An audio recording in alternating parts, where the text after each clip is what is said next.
if we're gonna push my orange guys down like we said, then I could use it. Use it and get those guys pushed in. Okay, very good. Then that will be the fourth core. So I will use Use that. number six. Okay. Go ahead. All right, there it is, done. And so there's one left, right? No. No, that's it. That's all. Yeah, we just had 6. So It's I just have 3, you have 2, and Brennan has 1. Yep. Eric. Yep. Yeah. Eric. Yeah. Brennan has one. Okay. And shall we roll for some light cavalry initiative? Yeah, that's what I'm doing now. Eric, you want to roll for your guy? I just rolled for Karpov. I'm sorry, he Brennan. passed. Brennan, you want to do your guy way up north? I rolled and I failed. So Oh, okay.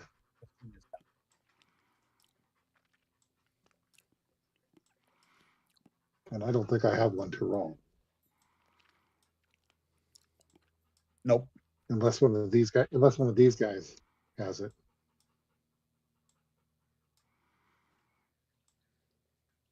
Maybe this guy. He's not light cavalry, I don't think. He's regular. I do have some light cavalry there. That's a good point, by the way. It might be better for you to take my CP and use it on that cavalry, unless you want to kedge your cavalry away, because that cavalry is probably a little too far forward. Yeah, I saw where you have them placed. Yep. But I mean, they're okay there for a turn or two. The one thing is where they're at, they could get shelled soon by artillery. It's not I'll critical. just catch him back. I'll just catch him back. Okay, good. Okay, good. Okay. Now I'll roll for my last guy.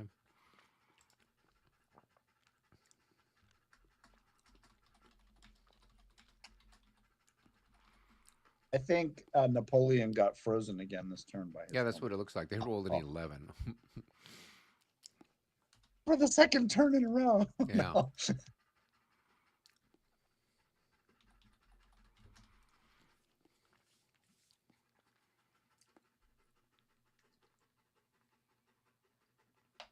Eric, how do you type in that blue comment?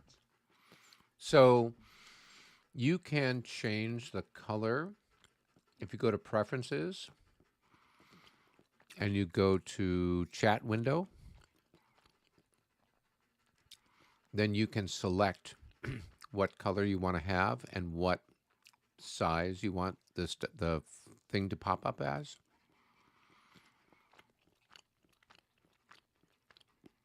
Wow.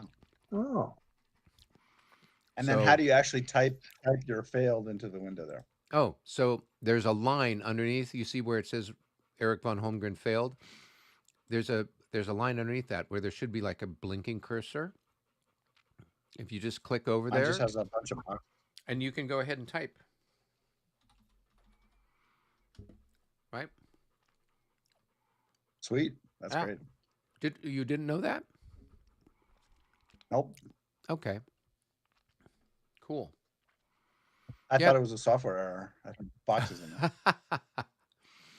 Oh, okay. Yeah. There's plenty of times that I will hit the wrong thing, and next thing you know, when I'm trying to do Control A, B, or whatever it is, I'm typing in that line instead. And so instead of my units turning or doing whatever, I've got a big, long list of gibberish. That's pretty fun. So then I could just say, well, we're communicating in code. All right. Well, we have started the live stream. We have 4 people that were waiting very patiently. So my apologies, everyone. I'm back to coaching the high school team in beautiful Pasadena, California, which is about 40 miles from where I live, which means I have to try to drive through Los Angeles rush hour traffic to get back here in time for our little game. So we're a little late in our usual starting time. So thanks everybody for their patience. And if you hear me munching in the background, it's because I'm trying to eat my dinner. So, well, are the other chaps still all chatting? I guess they are still chatting down there.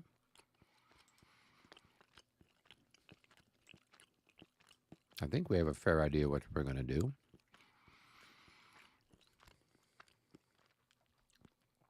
Now, if we've got core assets or reserve army assets, we're assigning army assets to a division, correct? Mm-hmm. Okay. So I will need to make And a you can note. you can just type that. You can just type the division leader's name or something in there on the assignment or the Right. label. If you want something to indicate that to you. Right.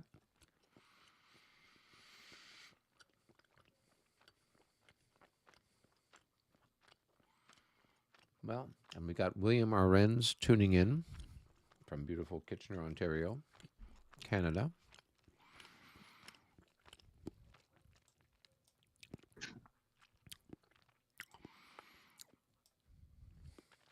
All right. Had some fun the other day on was it June 7th? We were playing Goss, the Normandy campaign, on the same day as the events in Normandy. It was kind of fun. Oh, that's cool. Yeah, the kind of matchup type thing. Well, we should all break out and start 80 playing. years later. Start playing Mont Saint Jean tomorrow. Was it the anniversary? Yep. 18th of June. So yesterday 18. was 18 was yesterday was I think Quatre-Bras and Ligny, and the 18th is Mont Saint Jean. 1815 or 1817? 1815. 1815. Yeah. So we're 209 years separated.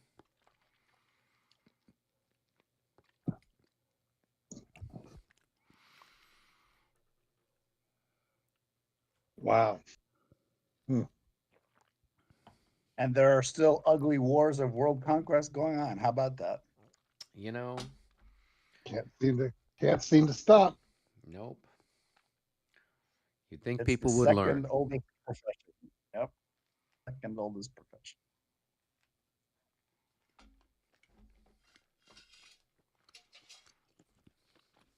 So, Mitch, do you have all your plans sorted out for Consim?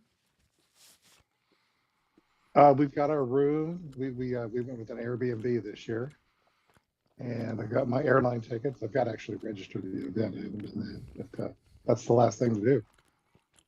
What did you guys Yeah. decide you're going to play? We're going to play Battle for Normandy. That should be good. It should be a good one. Yeah, I've played.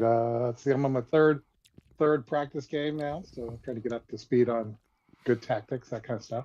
Right. When and where to spend my ammunition. Are you tracking ammunition? It's part of the Allies have a set amount of ammunition, and they get more during the game. Of course, as their mulberries get built and that kind of thing. But they have a set pool of ammunition they start the game with that they erode away at over the course of the game. Okay. And it's really easy to blow through it fast. I would think so. And then what, you've got to get more landed or something like that? Essentially, yeah. I mean, it's just an absolute, it's a race on both sides, right? Who can get inland first, and who can get troops into the theater first. Mm-hmm. Right. It's a command nightmare for both sides.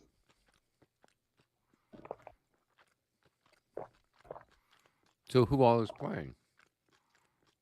Oh, myself, Michael Simon, and Clay. Okay, so the same guys that were doing Mont Saint Jean last year. Mm-hmm. We played 1914 Twilight in the East the year before. Okay. I guess actually Simon played Eastern Front series at the first one, and then he wasn't with us at that one. Hmm.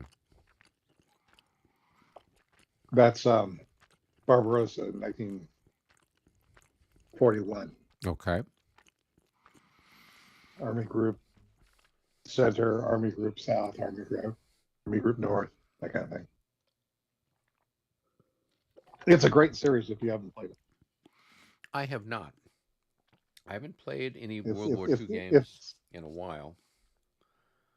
I played Narvik, Wow. the old GM. What was it?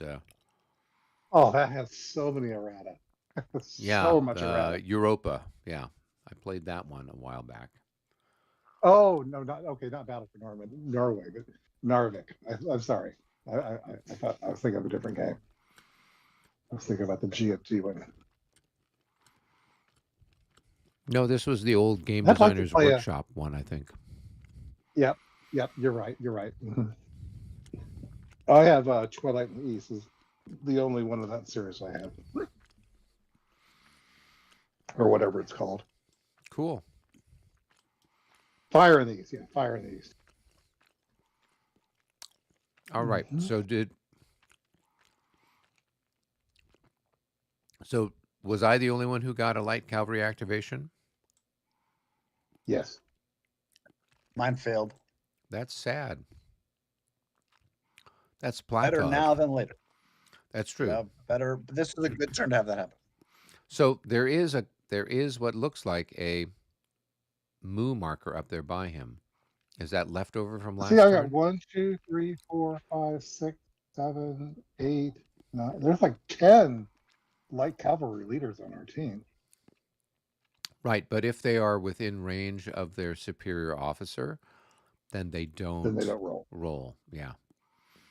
So that's the difference. Oh, they don't even roll, even if that guy doesn't get a command point. Correct. Yeah, because why would they Interesting. take the initiative to do something if their commander's just 2 hexes away? Because they're the light cavalry. And they got a leader to take the initiative. Yeah.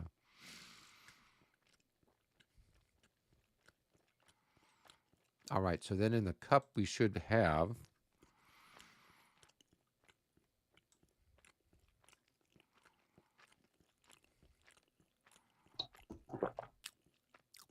moo number 1, number 2, number 3, number 4, number 5, number 6, and then I grab number 8 for the light cavalry.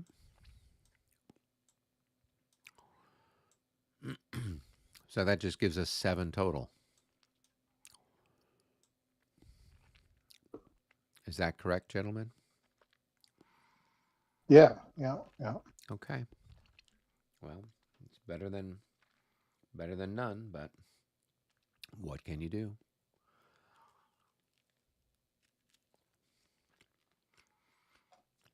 All right. And we got 7 people watching. I know we'd had a few people that did not realize that the regs rules are chit pull. They'd made some comments in the live chat last week saying, wow, I never knew this was a chit pull game. So It's really fun because So why- the order of the chits makes for random movement of one group than another group. It creates all kinds of surprising opportunities sometimes. oh yeah. So why can't some of those light cavalry leaders way up north roll independently? Because they're in range of their superior leader. Like Platov commands the whole Cossack. It's like a flanking advance guard, flank guard, and he commands the whole thing. So if they were to stretch out and cover 10 miles of ground, then each brigade could roll separately. But at the moment, they're within a quarter mile, so they all depend on Platov, and he failed. Right. And Platov has got a pretty stellar light cavalry command bonus of, Oh, you rolled a 6? 5. So yeah, you have to roll a 6 to fail. Yeah, I got a stick. That happens. Oh my This was a God. good turn to have that happen on. Yeah. I know we got chasseurs moving. I don't know what's going They on have a with that. beautiful checkerboard position, and they're happy. They're okay. They didn't actually need to move this turn. Yeah, and and they're Oh, not yeah. really likely to be engaged by the French. So I think we're okay in that regard.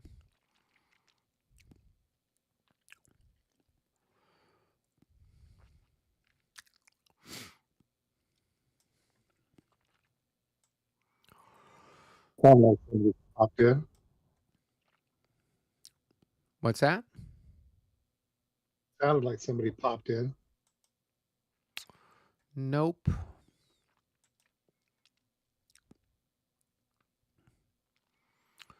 Did you guys come on around 7 o'clock? Mm-hmm. Oh, okay.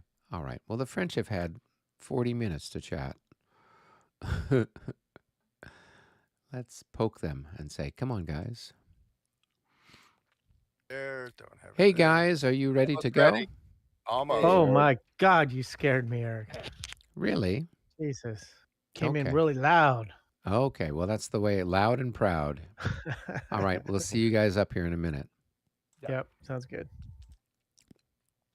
All right. As usual, they're having their champagne. They've ordered their caviar. They've got a couple of, ballet dancers who are going to put on a small production, and then they have to read some Voltaire. And then once all that's done, then they will feel pretty confident about making their moves. So I think I've probably, said enough things that would be defamatory to French people. I didn't talk about eating snails or frogs, so I guess I've missed out on that.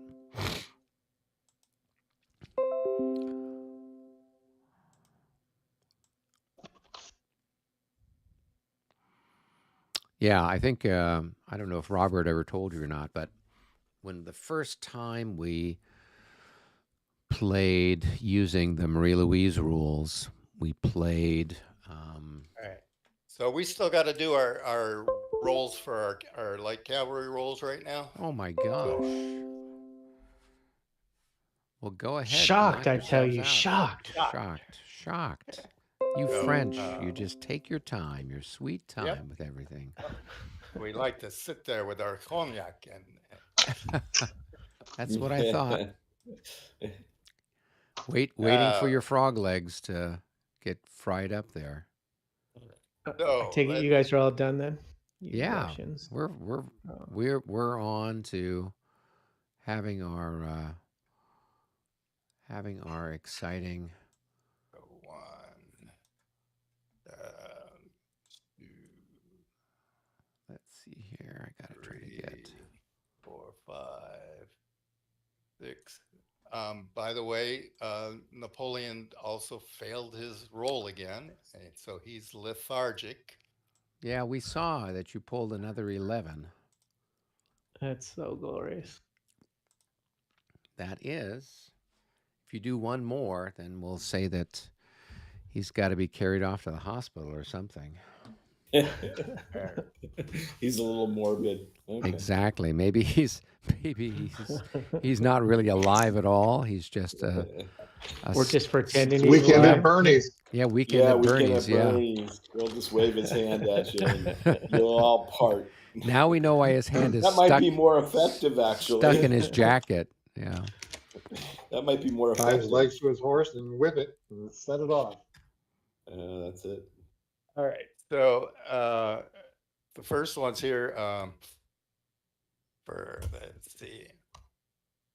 So roll one dice, Robert. For Guyon? Nope, Oronano. Oronado. Where's Oronado? It's right Sounds- there. Okay. Just roll one die. 3. That's good. You're already better than what I did. Woohoo! So he gets that. And next. All right. Roll. One die. Okay.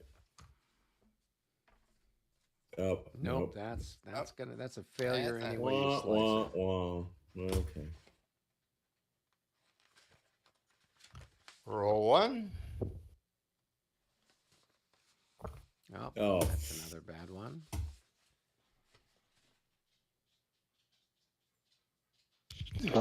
Fire. You're making me feel better already. I'm Thank actually you. typing a different one right now, so let's see. Oh, pressing. Okay. Oh, there's another one. Was 8, so he is 9. We're averaging 50%. That's so we got 8 here, and we got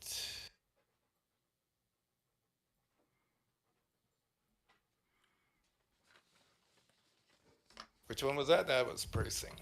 Yeah, so Sadowitz.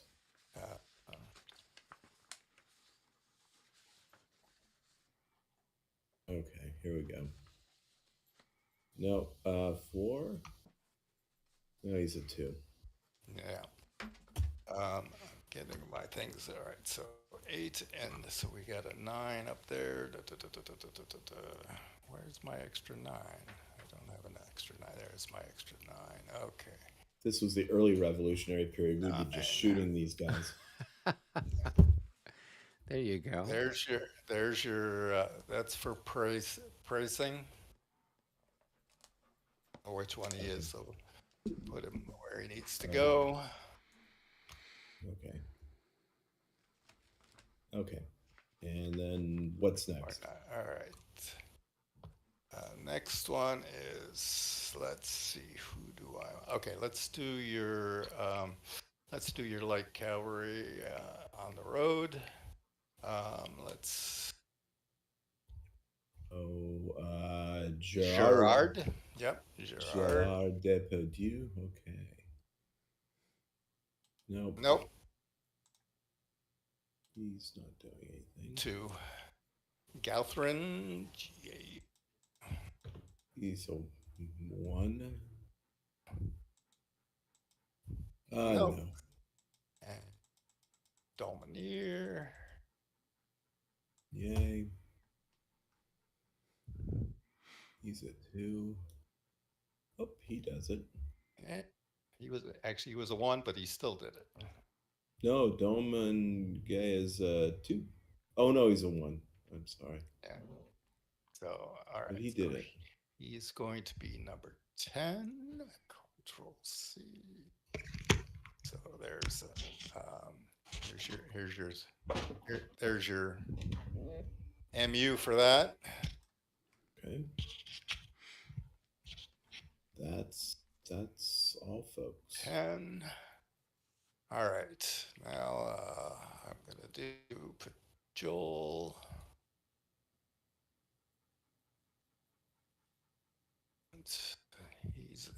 Joel's fine, so he's gonna be 11.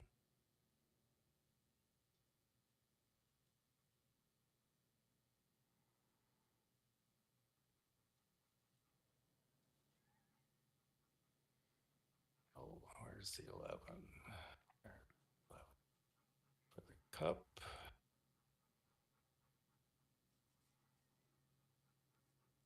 Chart. And Guyot.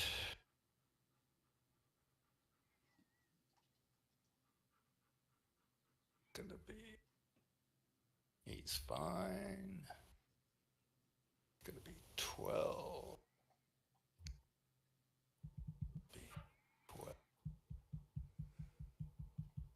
Gonna be 12.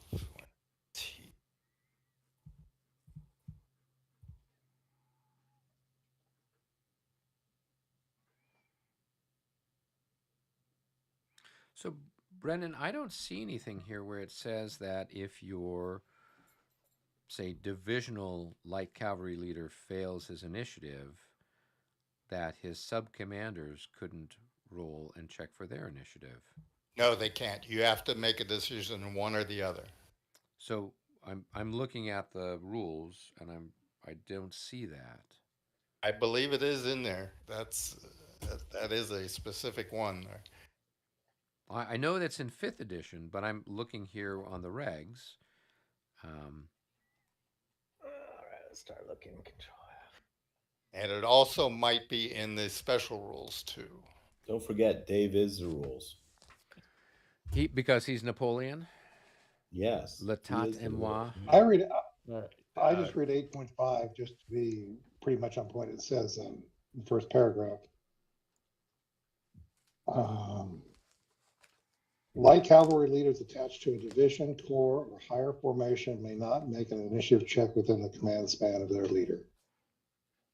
Oh, Right. okay. Yeah. So they wouldn't be able to do that if they're within the span of their leader. Okay. Right. But if they weren't, then yeah, it doesn't matter. Okay. Cool. Don't worry about it. Yeah. I just mentally was So it's not checking really a that. choice. It's not really a choice. It's just that's how it is. Right.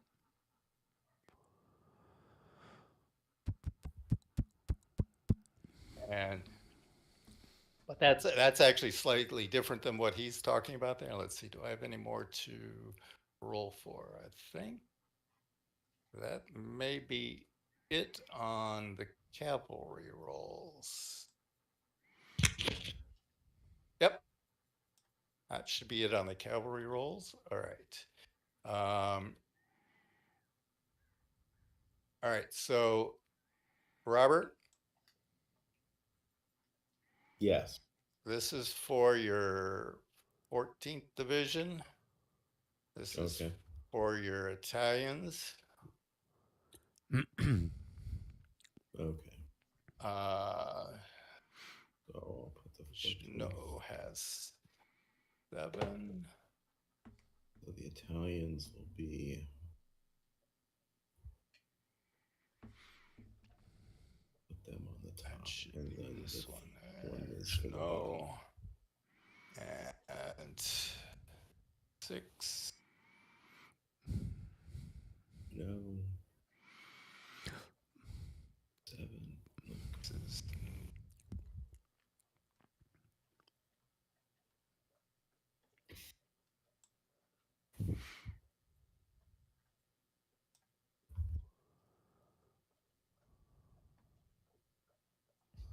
So how many regular moves did you guys have?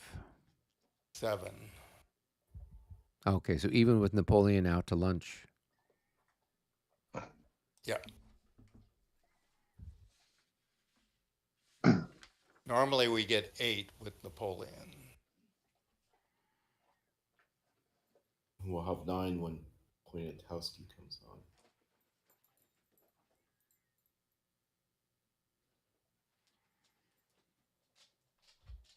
At 8 a.m.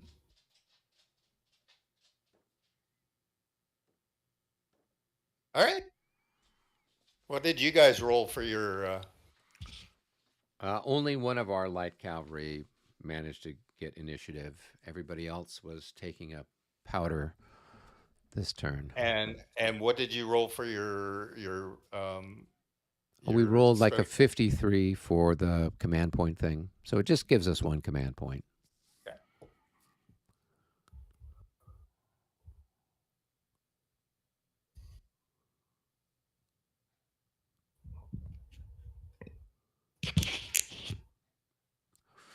All right. Have you got all your stuff in the bucket? Yep. The bucket of fate. A bucket of fate. dun dun dun. There's something. There's some there at the bottom. 14. A Russian at the bottom.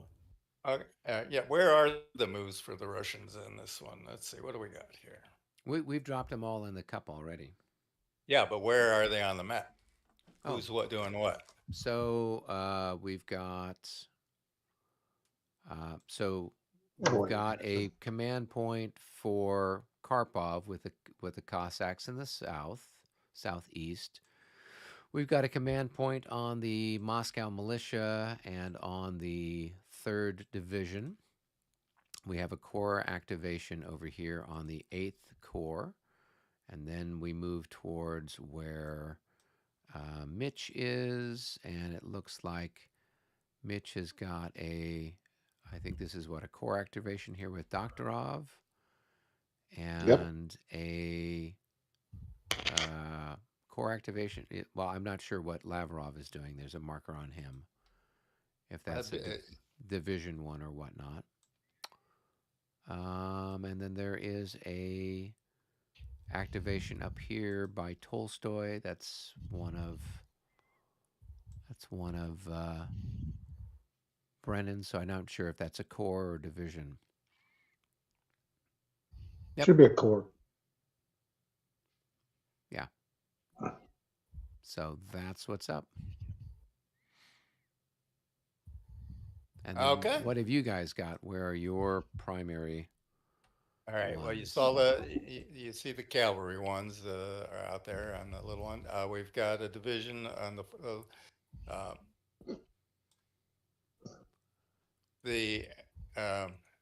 this one should be on the division commanders over there. First Corps is activated, has a 1. Right. My 2 cavalry Oh, that's are Lawrence. activated down Okay. south. Okay. Oh, I 2 was and at 3. Lechel. Okay. Yeah. Leschi is there. The 4th is the number 4 is there. Okay.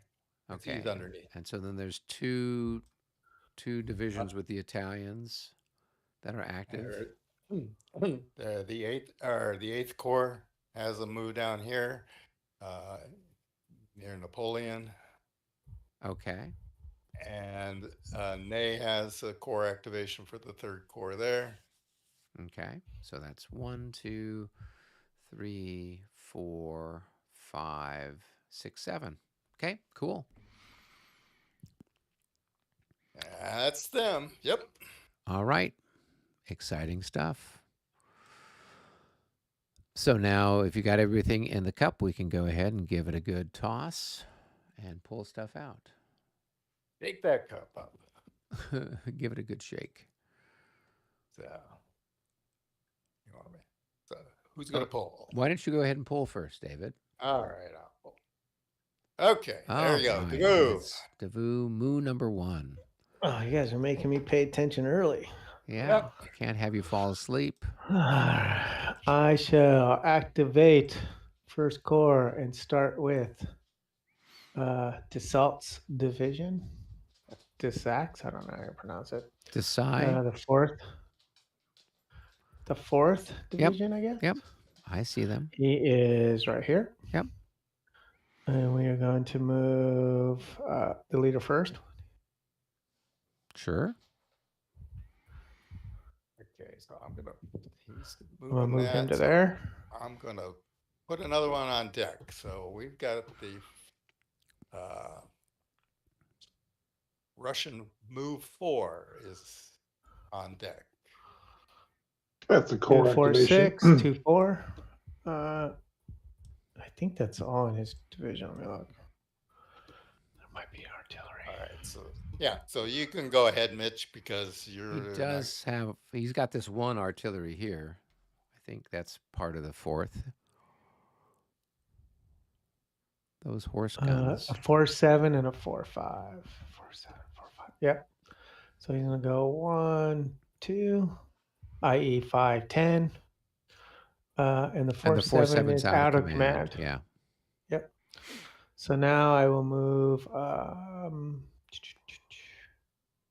You know what? I think I'll go 5, 10 like that. I will move. Where's the Friant. 4th that's moving? It's in front of you there. Oh, I don't see a number there. There's one right here. Oh, way up there. Okay. So should be which guys is it? So it should be the 7th and the 24th, right? Doctor off. So these guys move 2, 4, 6, 8, 10 to there. So it's the 7th division and the 24th division. 4. He's gonna go 2, 4, 6. 2, We're 4, moving the 8. 6. So it must be the 2, 8. 4, 6. 2, 4, 6. Oh, he also has these other guys. Let's see. 2, 4, 6. And I think he has all these skirmisher guys that aren't really skirmishing for some weird reason. This guy was out of command at the start because he's outside of 3 of front. And Mitch, you want to go down to game room 1? I can still go through his hex, right? Because it doesn't overstack me. Tell me what you mean. Which unit are you talking about? The guy just behind him. This guy here? Yeah, I can do 10 general order. Well, yeah, so it's not general order. This guy brush, right? can go through here. Oh. Brush. Hey, Mitch. Yes. Oh yeah, brush is a lot more. Mitch, go down to game room 80 1. regiment or 18 column, 18 line. Yeah. So the brush has got a better stacking. Oh, I was in forest all that time. No. All right. You've got some guys up in the forest. Compan's guys are up in the forest, but yeah. So 2 woods, swamp is 3. 3. So 5, 6, 7. 2, 4, 7. Robert, you can come down too. 2, 4, 6. 2, 4, 6. That other guy's out of command. What's this 24/7 guy? First, second, of the 48th. Who's he part of? Oh, the same He group? should be part of Friant. He's got the same color scheme with the sort of gray pants. And so he's going to have to break down, I think. No, he doesn't. If he's able to, in the brush... Just one regiment or 18? Any one regiment. So he's a single regiment. Yeah, so he's good to go. So 1, 2, 4, 6. So 1, 2, 3, 5, 6. That's right. You could go one more hex 2, 3, forward, 4, right? 5, 6, 7. Yeah. So that should put them all in command. So we're good there. So now move to the next division, which is that dude. Sure. Everybody looks like they're in command, so I didn't screw that up. Shock.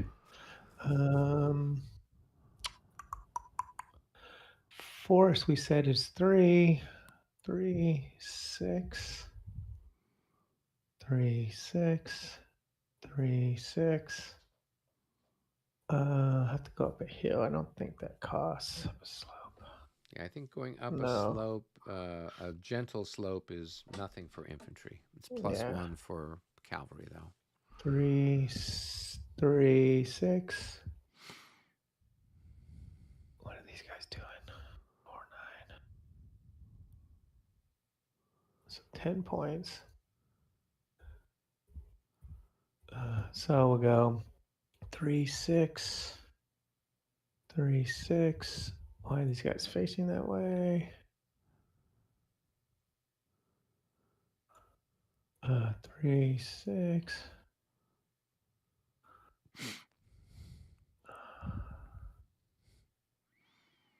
Where is he gonna go? Him to there.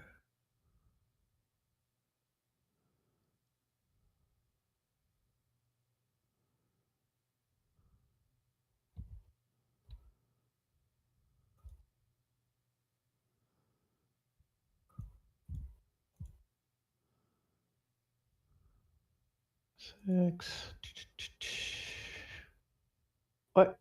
green guy here. What are you doing, boy? Okay, and then 3, 4, 5, 6, 7. Okay, and then my leader. Where should we put him? Force for leaders is 2, right? Yeah. Yeah.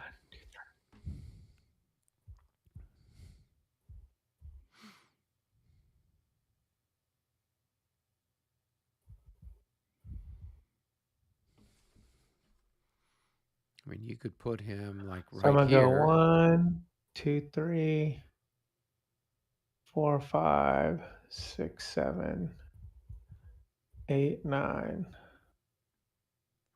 Oh wait, no, yeah, 8, 9, 10. Oh no, it's 3 go to the woods, right? The woods is 2 for the leaders. Oh, okay, so that was right. 1, 2, 3, 4, 5, 6, 7, 8. Sounds He's about still right. within 6 of whatever Devout's name. 1, 2, 4, 5, 6. Everybody's within 3. All right, that guy's done. Okay. And then, see, you slowly are beating it into my brain, Eric, to pay attention. It's where Well, my core leader is my division. The pain. All right, last I have are the 2 cavalry units up here. right. It moves 7 in woods, I believe, and it's 1 regiment or 10 general order. Yep.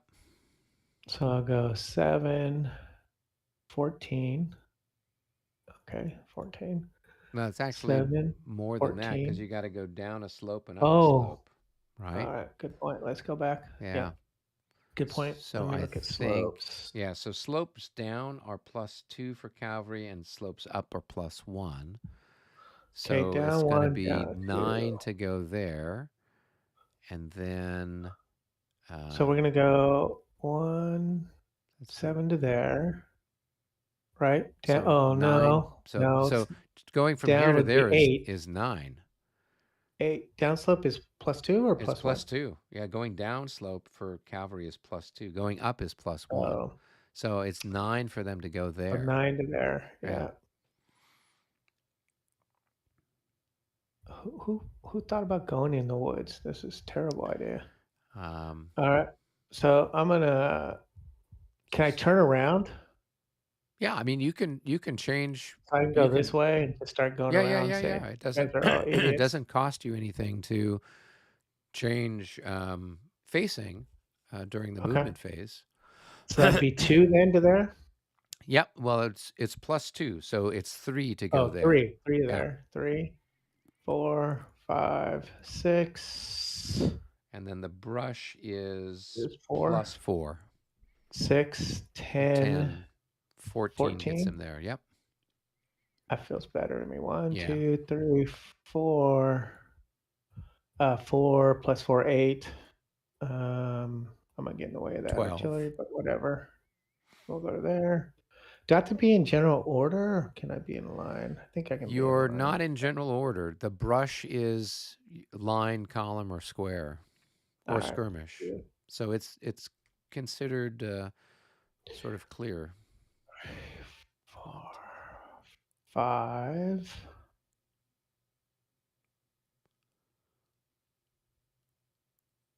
5, 6, 10, 14. Yep.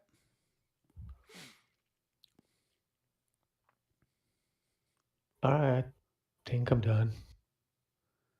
Okay. So the only thing I haven't moved is the core leader, and I think I'll leave him there. Okay. And then the out of command guy is just gonna regroup, in theory. Yes, if he can. But can he go down around the cavalry? He could go around them because he can't go through 1 them. hex. Yeah. He's gonna go 1 hex. Yeah. So basically, he would move there during the regroup phase Yeah. because he's trying to get over here to decide. So. Yep. Yep. Yeah. Yep. Yeah, he might get out of the brush before the game ends. We'll see. All right. right, Well, so let's go he's back done. up to the cup and see what we come up with. I think All I right. think Mitch is still doing his stuff. All right, I'll So pull.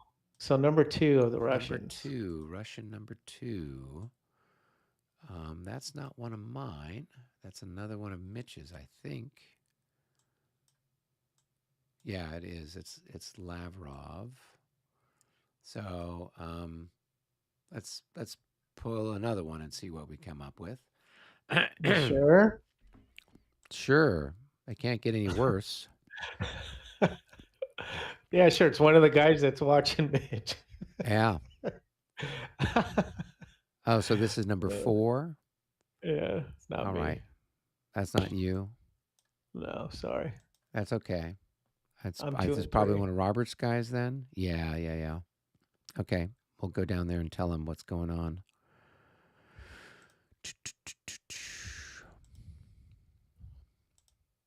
Great pants. Yep. Hey, I'll look around hey for it. guys, FYI. So the next chit that we pulled was Russian chit number 2, followed by French chit number 4. So Mitch, you had number 2 on Lavrov, and number 4 is on Brosier with the 14th Division of the 4th Corps. Right. So we need to wait for him to finish with his current move. Yeah, I didn't know if you where you were with moving stuff for the 4th Corps. Okay, cool. Sorry, because we had a long discussion about who was in charge. Oh, that's a good Mitch, question. Mitch, your 19-3 is here. Oh, and he's out of command, so he's not going to be able to move right now. Okay, got it. Yep. Okay.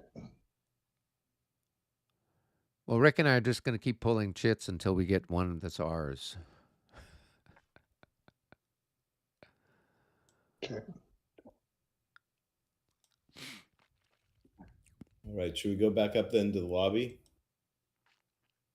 I'm just going to stay here until I get. Yeah, you might as well stay here because then Mitch has got to move again, and then you get to move, Robert. So then you can watch him move his second move, and then he can watch you move your 14th division. Okay. All right. And then you guys can come up and hang out in the lobby if you want to. All right, they're still moving stuff around from Mitch's first core activation. So Yeah, no, that makes sense. yeah, I mean, we just shoot the shit about Consim. That's fine. yeah, too. I think we should do that. So, have you had a chance to look at anything with Dresden? You already know the answer to that. The Why answer you is making me yes. look You bad? have. You have studied it. You've committed it all to memory. It's going to I'm be waiting for the 29th for that. It's okay. fine. Okay. All right. So it sounds like The it looked like key is most everybody was ready to kind of get together and have a little powwow. So yeah, I'll look at it before the 29th. That's fine. yeah. Well, and the idea is that it's not so much for the French to chat so much as we all kind of chat, so we're all kind of clear on the rules and stuff like that. Oh, that was to everyone. That Oh, was to okay. everybody, yeah. So Got it. because there was questions about like the victory conditions and stuff like that, and so I was trying to get across to everybody so that we're all on the same page, okay? Because one fella said, well, it looks like all the Allies do is just go on the defense. I'm like, no, the Allies have to take the redoubts around the city. And so he's like, oh, I don't see where that is. And so it's actually there on one of the other pages for like the scenario 5 or whatever else it says. Somewhere it says the victory conditions for the Allies are the same between 3 and 4, and 5 as well. So just little stuff like that, so everybody knows what's going on. Because otherwise, I'm fine if they want to play defense. That works for me. Yeah, they can do that if that's what they want to do. But to your point, as long as Yeah. I know what the victory conditions are. Yeah, I mean, you'd hate to be 2/3 of the way into the game, and then you realize, oh, we're laboring under the wrong victory conditions. That would be problematic, to put it mildly. Yeah. So, And then we have to talk about artillery wagons. yeah. So the French don't have artillery wagons. They're so close to their depot that they don't even have to keep track of artillery ammunition expenditure. Oh, so we should totally use artillery wagons then. Totally, we should totally use it. The only Hey, you time guys that suffer. yeah, the only time that they run out of ammunition is if they roll a natural 11. Oh, interesting. Yeah, Okay. and then Does the they've gun got blow to. up? No, it doesn't. If you roll an 11, it doesn't blow up. It just ran out of ammunition. And then you have to roll to get it resupplied. You just put like a little blank marker over the top of it. Now, meanwhile, the Allies have to keep track of their ammunition in theory and have wagons in theory. So that would be something for us to chat about, to see what how people feel. I know that I'm pretty sure from the games we've played before that Mike is not a huge fan of artillery wagons. Am I safe in assuming that? You are safe. Yeah. So I know he's probably not going to be a big fan of them. David Plock is also on the Allied side, and I didn't see him signing up to get a bunch of wagons on this map. So I would think that he's not going to be a big fan of it. And to be honest with you, keeping track of so the wagons, you can do stuff like where the wagons get damaged or destroyed or blown up or something like that, and that might deprive them of ammunition. But a lot of times, just keeping track. I mean, it's more of an impediment, just where they take up a lot of space. Yep. It's the worst. I hate it. Yeah, because otherwise you're just you can roll every turn to get resupplied, and so the chances that you're ever going to run out of ammunition are pretty slim, unless the wagon gets killed or destroyed in some way, shape, or form. And so that would be the only thing that would potentially cause the, to run out of ammo. And so if we're trying to play a fun sort of quick game where we don't have a lot of tedious stuff, then yeah, we could ditch the ammunition wagon. I wouldn't cry a lot for that. I know it doesn't help us. The option it doesn't is help to the have French. them. Yeah, I mean the option is to have them do what we're doing here, right? They just track the ammo under the counter. Yeah, But they to could me, do it's that. just making the stacks bigger, and Yeah. it works here because it's on Vassal. Yes. And the other thing I think we is should push not to use it. Yeah, it's just it's tedious, and then all you need is someone to drop their tweezers while they're trying to get their ammunition wagon thing fixed, and now suddenly, you've wiped out half the map, kind of a thing. Oh, that wasn't a wound, a loss on that unit. It was an ammo. Yeah, Okay. exactly. So, yeah. Okay. So That's fine. I'm not going to shed any tears if we don't bother with that. So, Are there any other rules we have to worry about? the only other victory one and that's that? kind of weird is the rule for who is it? For the Austrian battalion mass. So the way that it's written in the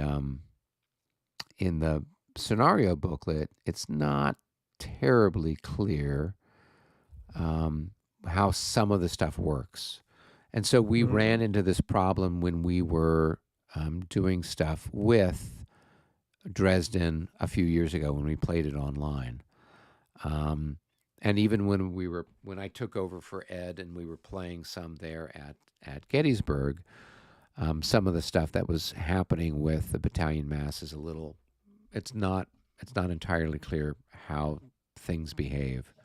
So I would behoove us to just to say, okay, Walk through is this that. our understanding of how it works, and then, or we can adopt some of the ideas from the who is it from Marshall Enterprise, how they use their battalion mass. Theirs is a little bit better fleshed out, for want of a better word. And so that might be something we kind of look at to see which ones we kind of want to pick or choose or write up something. So I'll see if I have some time. Okay. I'll try to compose some sort of either a better clarification of it, because I have a good idea of what Ed was intending to do with it. But it's, as I said, there is some ambiguity that we had, come across previously, and probably be good to get it sorted out sooner than later. Yeah, we probably should do the same thing with the cavalry as well, where you keep the cavalry marker on you. Because you can read that different ways, where you do take it off at the end of your thing, or we take it off at the end of both sides' turns. Yeah, and I, having played it both ways, I really kind of prefer it has it's simpler if it just stays on until the end of the overall turn. So when you charge, after everything's said and done, you've got the charge marker on top of you, and then you've got your exhausted marker underneath that, or your tired marker underneath that. And so then at the end of the overall turn, after both sides have gone and all the chits have been pulled and everything else, then you take that charge marker off. And then in subsequent turns, at the end of the overall turn, then everybody removes or updates their tired or exhausted status. And so I think that's probably a better way to go.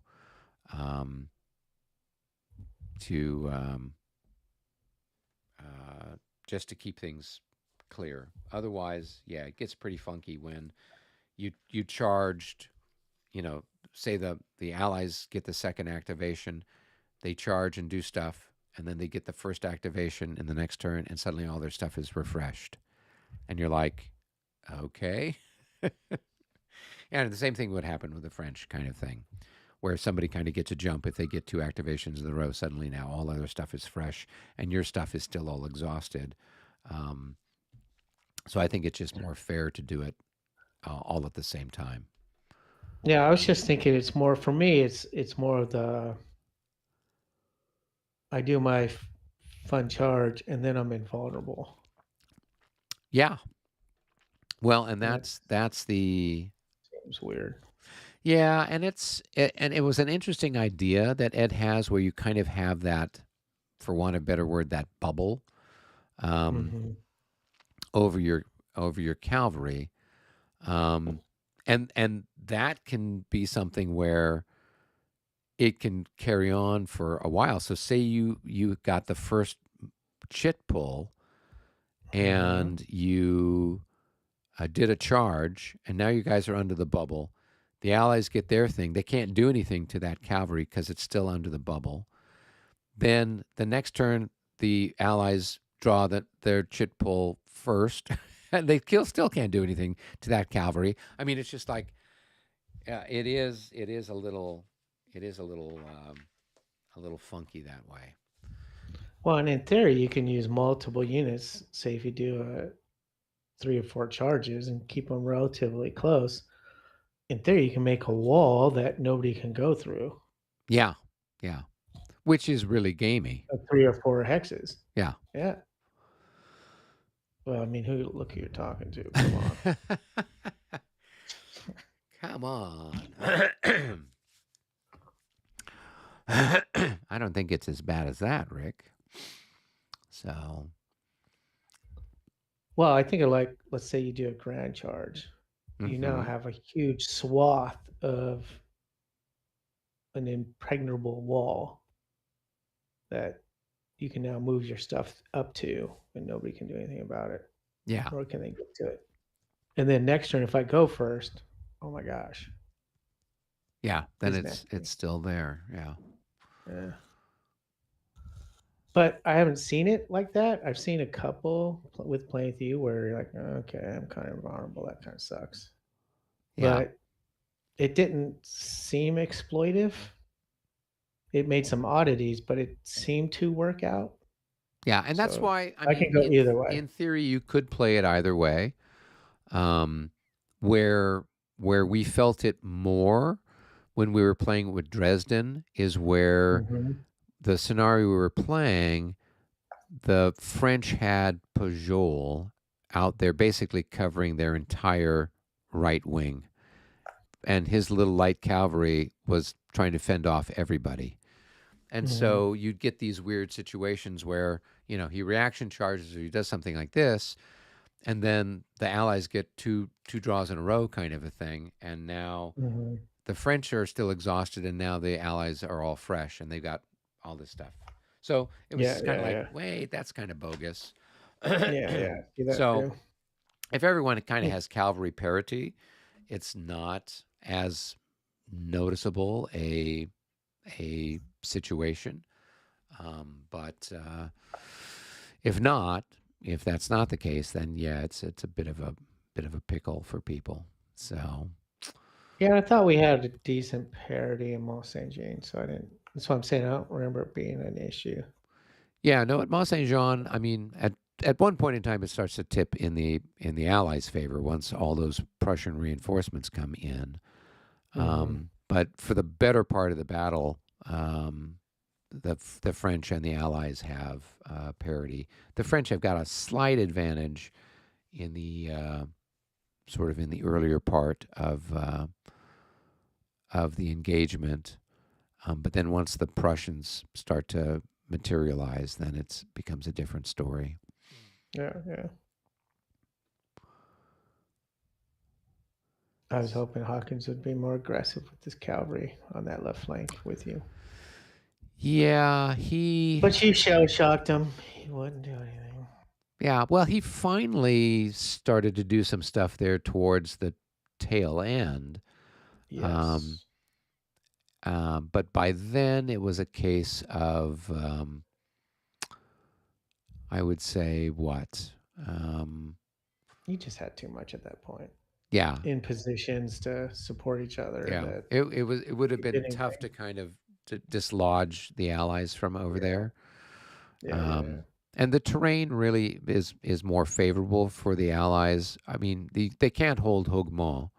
They got to pull back. I tried, the year before when we were playing, I tried pushing some stuff up to try to hold Hougoumont, and you're just Mhm. kind of, hanging in the wind there because the French can just kind of lap around on both sides of Hougoumont. Yeah. Um, so yeah, so with Dresden, we'll kind of get all that stuff clarified. I'll have the sort of the central position there. So my job will be to defend the city. So if the Allies make an attack and try to take those readouts and stuff like that, it'll be my job to kind of hold them off. And I've got those two corps to do it. And then it'll be up to you and Warren to, you know, beat the stuffing out of the Allies on the flanks. Should be easy. Well, it will take a little bit of finesse, but I think we've got a good chance of success. Certainly out on your side of the battlefield, the French have got a boatload of of infantry and cavalry, so should have enough that they can really make a dent on the Allies, and then we'll see how things go elsewhere. While Warren's going to have the Young Guard, which is pretty strong, he's up against really good stuff that the Russians and everybody else have. So that makes it a challenge. So we'll see. Should we do something really silly and like relocate stuff from my flank to Warren's flank That would be really silly. and try and But crush that there flank? is like one cavalry unit that's out on your side of the field that actually belongs to the Saucier's Corps and needs to like move back to get in command, because otherwise it's just kind of, I mean, I'll have to take a look and see if it spells out that it's, you know, been reassigned to to that side of the field. But other than that, that's kind of what's up. Otherwise, we'll kind of have the guard in reserve, and the old guard isn't very strong, mostly by virtue of the fact that we don't have any musket fire. So the old guard would normally fire it like ×5 or ×4, whatever. Well, there's no musket fire because of the rain, and so the old guard doesn't really have the same punch. I mean, we could still use it for old guard charges or things like that, but it's not going to have the same heft as it would if we have fire combat. So we'll kind of have it there to maybe put out fires, but I don't see it being used in a serious offensive manner. So is it raining during the whole battle, or do we roll each turn? no, for it to it's for stop? that scenario. It's raining all day, and it's just it's pouring rain. So that's why the artillery can fire, but the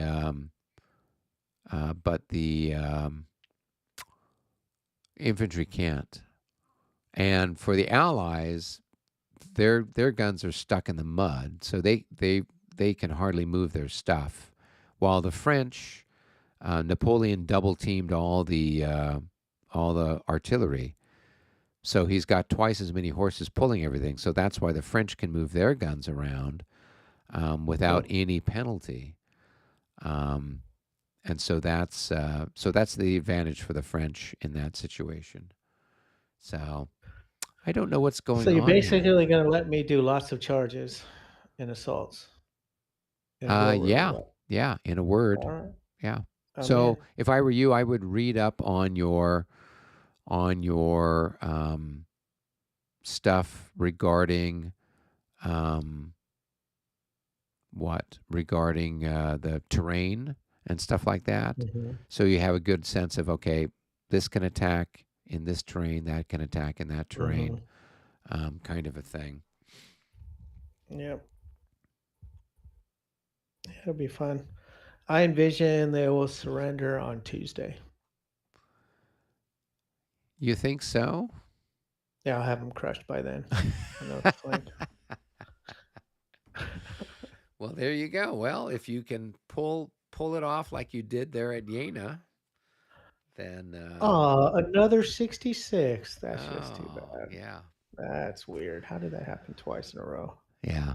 Well, and that was fun. I mean, we learned a lot playing regs at that one. Kind of got a sense of sort of the ups and downs of how the game system works, and I had a more favorable impression of it than I've had before. So I'm definitely still leaning towards Regs 30, even though this is taking a while. I just don't like the fluidity of 5th edition, meaning when you disorder, it moves half away. Just like it's really hard to maintain any type of line. And you're forced to, in Regs 30, to have supporting units. You can't just have everything up against each other. So I kind of like that. Yeah. There are pluses and minuses to both rule sets. You know, but I mean, as we've been chatting here for the better part of half an hour, while a single core is being moved. Hey, I moved my core. Come Yeah, on. no, I know you did. So, but if Yeah, but we you and I don't overthink things too. We just no, kind of that's push true. down. So We that's what no one has ever accused us of overthinking. happened. Yeah, AKA watch my bar game on Sunday. yeah, exactly. Did you Just guys play yesterday? we did. So Okay, I wasn't I sure. I think had we Father's Day started. stuff I was doing. Yeah, I think we started a new turn. Okay. And yeah, so the it wasn't too terribly exciting. The Prussians tried doing some stuff where they were, trying to come out and make some attacks, um, and they had a sort of half and half success. They had some stuff that failed its morale check on the roll to close kind of a thing, and as a result, I don't think they were able to kind of slam us with some of the stuff that they necessarily had maybe wanted to do. So that was, that was one thing. And I was able to kind of tidy up things here or there. But we'll see. They're starting to, start pushing forward. They're trying to do their little thing out there on the Austrian right. So we'll see how Okay. that all plays out. But yeah, we should be playing on Sunday. So Yeah, I'll be there. Perry rolled some dice and had some suggestions for things, and then I had a chance to kind of talk with him and say, okay, well, now that's an interesting idea. Now, if we do that, then here's what some of the repercussions could be, and when you're trying to pick which command to do, what are some things that you need to kind of balance or think about. So it was good, and then he had some good questions about the rules and things like that. So altogether, it was productive. It was kind of nice having Perry there because he's bringing up questions that we don't necessarily bring to the forefront anymore. We're dealing now with sometimes more esoteric questions. But it's kind of good to go, oh, yeah, okay, this is a good point, or here, think about that. And I'm kind of like where Perry was, 6 months ago, 9 months ago when I first started playing. I'm like, what's going on? So it's kind of good to do it.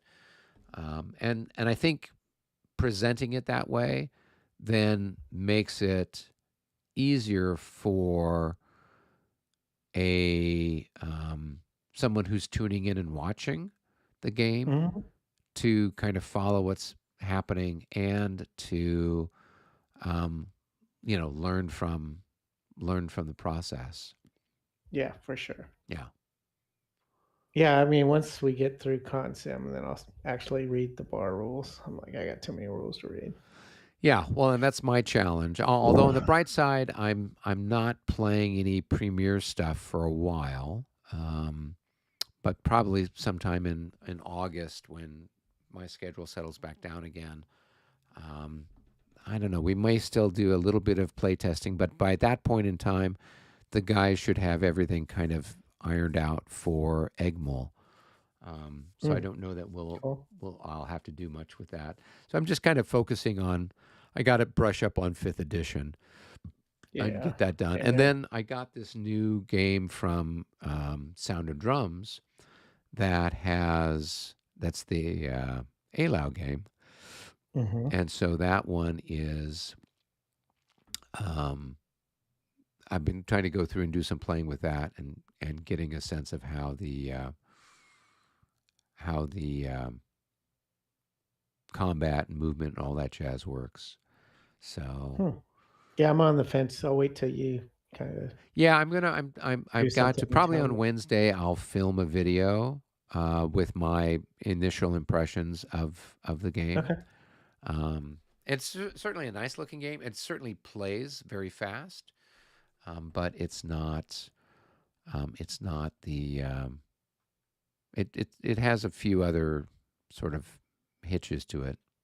I'm gonna go down and check and see how everybody's doing here. So. Yeah, go beat them up. Yeah. Activation here. All right, very good. That's your Guards Infantry Division. Okay. And are we putting them I- down here? Yeah, further back even than that, I think. More like around that hex called R4C. It's way far back. And that's things like these guys here, right? Yeah. They historically were the Russian Deep Reserve, and they're really good, but we don't want to get them involved in the battle too soon. Yep.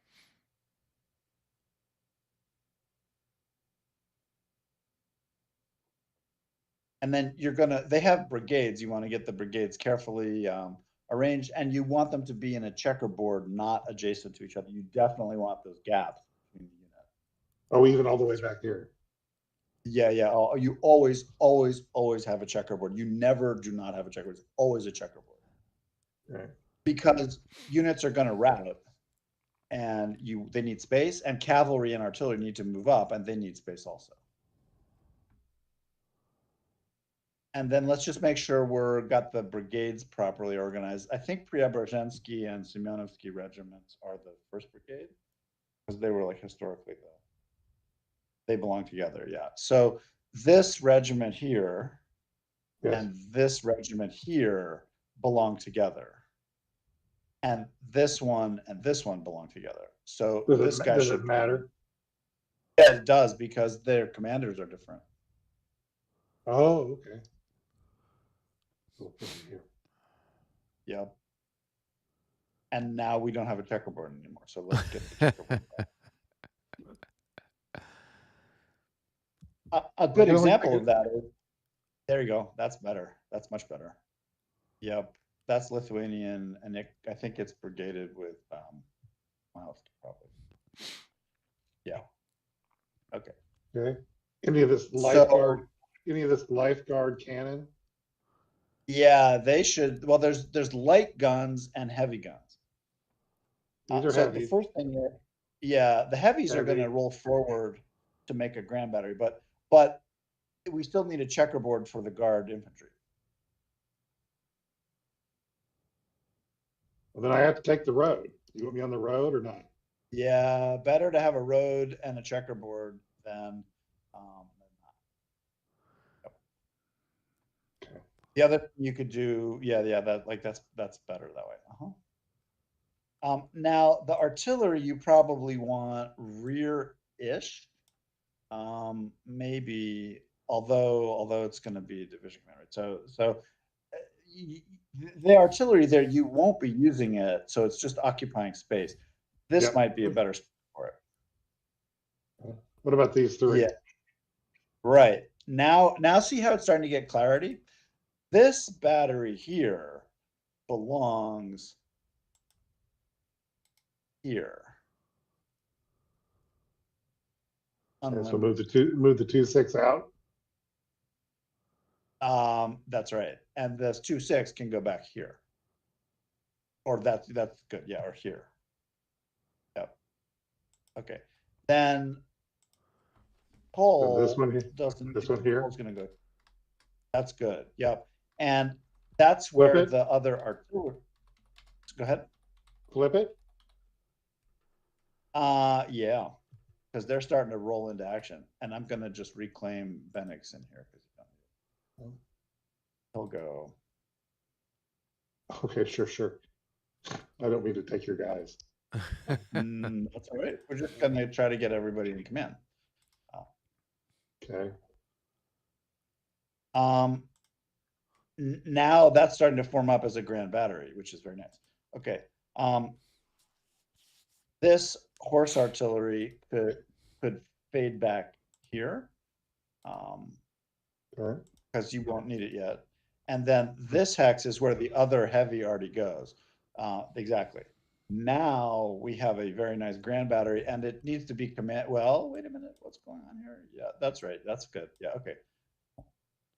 That one actually, that one that one's going to go over to Dakhturov. This battery you just did, that one, it actually belongs up here.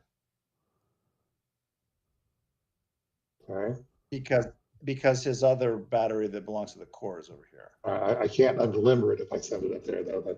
I use all my. You don't want it to unlimber yet. It's limbered there. It belongs limbered. Yep. Okay. What about this and bad one this here? that one comes here. Okay. Yep. And then now you need to find the artillery leader to go in the middle battery, the center. He's here. Durable. Yeah. Like here. Yeah, exactly. And then Okay. and this battery, if you can unlimber it, should unlimber. Okay. Yep. And then you were not going to need the ADC, so he can like go back here. That's the ADC for Lavrov. That's a good place for him. Yeah, that's good. Okay. And then who else do we have? Now we need the brigade. Now we need the brigade commanders for the infantry brigade. So Lavrov himself, he's the corps and division commander. Oh, okay. He's up here. All right. So he's probably gonna This he's one gonna could go not like, have made it that far. He started right there. so he can't 1, 2, 3, 4, 5. He can't Unlimber. unlimbers 2. There's 2. Yeah. Yeah. Could you put this could one, two, he just can't get there. Yeah. So he can stay limbered. Yeah. He can stay limbered in the back someplace. Or you can stay there and unlimber and then come forward and That's a very good idea. Yeah. we'll unlimber there and we'll come Yeah, forward next That's turn. a good idea. That's a good idea. And then the other thing you could do in that case, like now his fire is going to be blocked by his own guy. If you're doing that, then this one could actually go here and unlimber here. Now they have, you see, now all 3 batteries can fire once the cavalry comes out. Okay. Now, this General Rosen commands your 1st Brigade of Guards. That's the Preobrazhensky and Semyonovsky regiments. So you need Rosen to go. They're over here now in their checkboard. So you need Rosen needs to be like maybe here. Okay. Yeah. So now his unit is there and there. Good. All right. Now, the 2nd Brigade of the Guards is commanded by Hrapovitsky. Right here. He's here. He needs exactly. Yeah. We could even add the real Russian guys. Hrapovitsky. So, he probably could go here because he commands Izmailovsky and Lithuanian guards. Okay. Thank you. There you go. Right. Okay. Now you have the Guards Light Brigade, which is the Finland and regular Jaegers, and they're commanded by Bistrom, who's over here. Okay. So your Jaeger brigade, your Jaeger regiment is here, and then the other guys are stuck out in Bordino. They're going to pull out, but in regroup. But the commander, yeah, and you don't want him maybe on the unit. You maybe want him like a few hexes off the unit because it lets you breathe. That's cool. Now we need to get the division and corps commander down to where he's going to be within 6 of the brigade. So, and also within range of it. He's probably here. Well, and at some point, are you guys moving Barclay down there to keep everybody activated? Maybe there. Barclay goes through Dokhturov with a 10 hex wing. Oh, okay, because he's a wing commander. Okay, all right. Yeah, that's too far north because it's just not particularly useful. That's more useful. Okay. Because now he's in range of his batteries 1, 2, 3, and he's in range of his brigade commanders for the infantry brigades. So now you're done. Okay. Good. Thank God. Sorry that took forever, guys. Yep. So another if thing you could do, you got a Dokhturov is couple down light here, batteries. right? So Dokhturov is down here. Yeah. He's a wing commander. And a corps commander. Oh, he does double duty.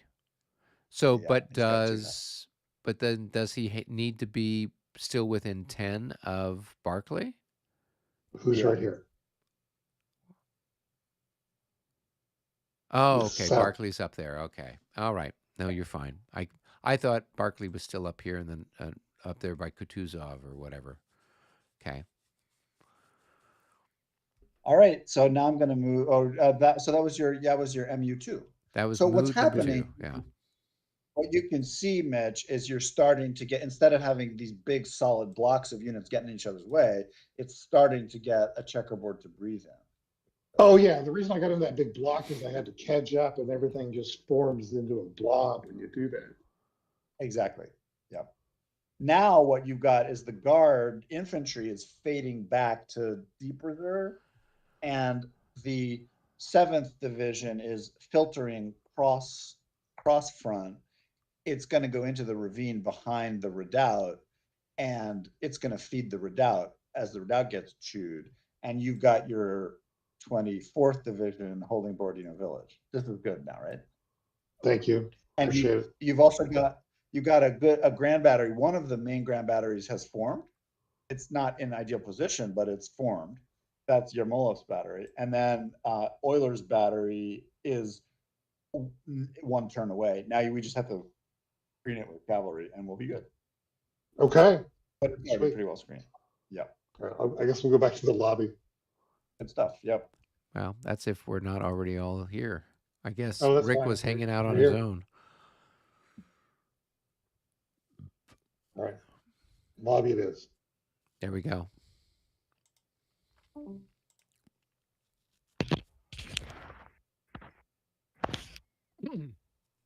All right. So it should be Robert's maneuver unit number, French maneuver unit number 4, which is this 14th Division of Eugene's Corps. Yep. Oh, okay. So, all right. So I have to move. Okay, so let's see. all right. So a couple things here. You're going to have to. All right. So to move this guy here, He's going to have You're to make a gonna- morale check. yes, he's going to have to. But right. For our viewers out there, why does he have to make a morale check? Because it's part of the rules.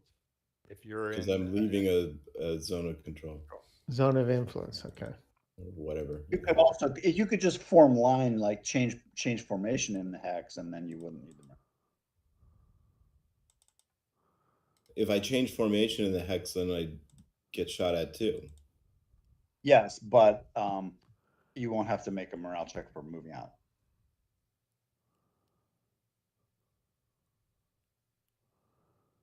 Yeah, but I want to move out of that hex. All right. Oh, well, okay.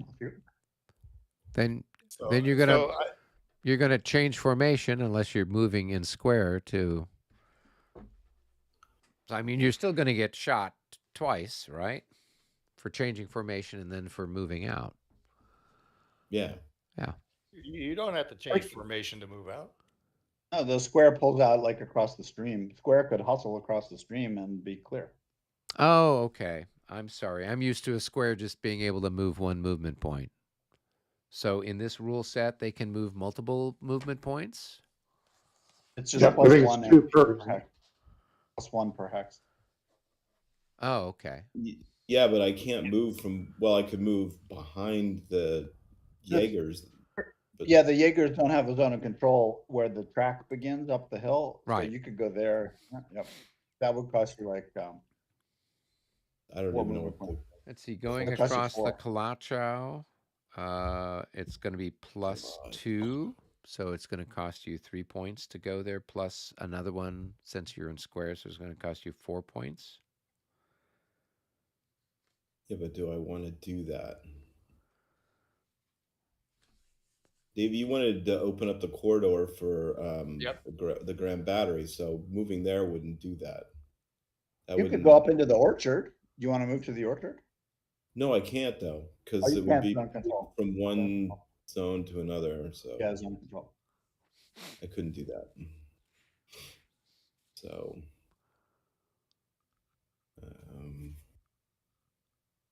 all right. Well, let's start at the other side then first, because we're gonna move this guy here.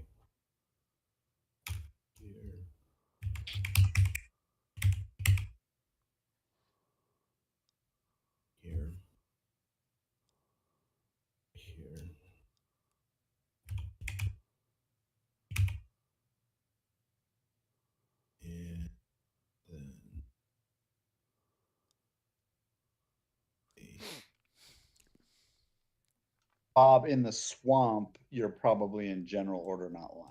Nope, you can, or, oh, Oh, in general, it's swamp. yeah, let's, Marsh and forest are general order.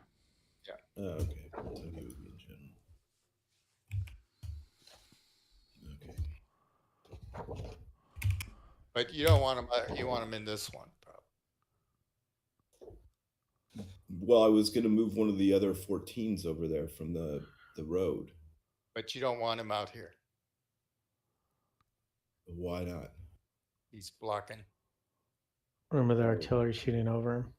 Oh, okay. Oh, I see. From those two axes. Okay. All right.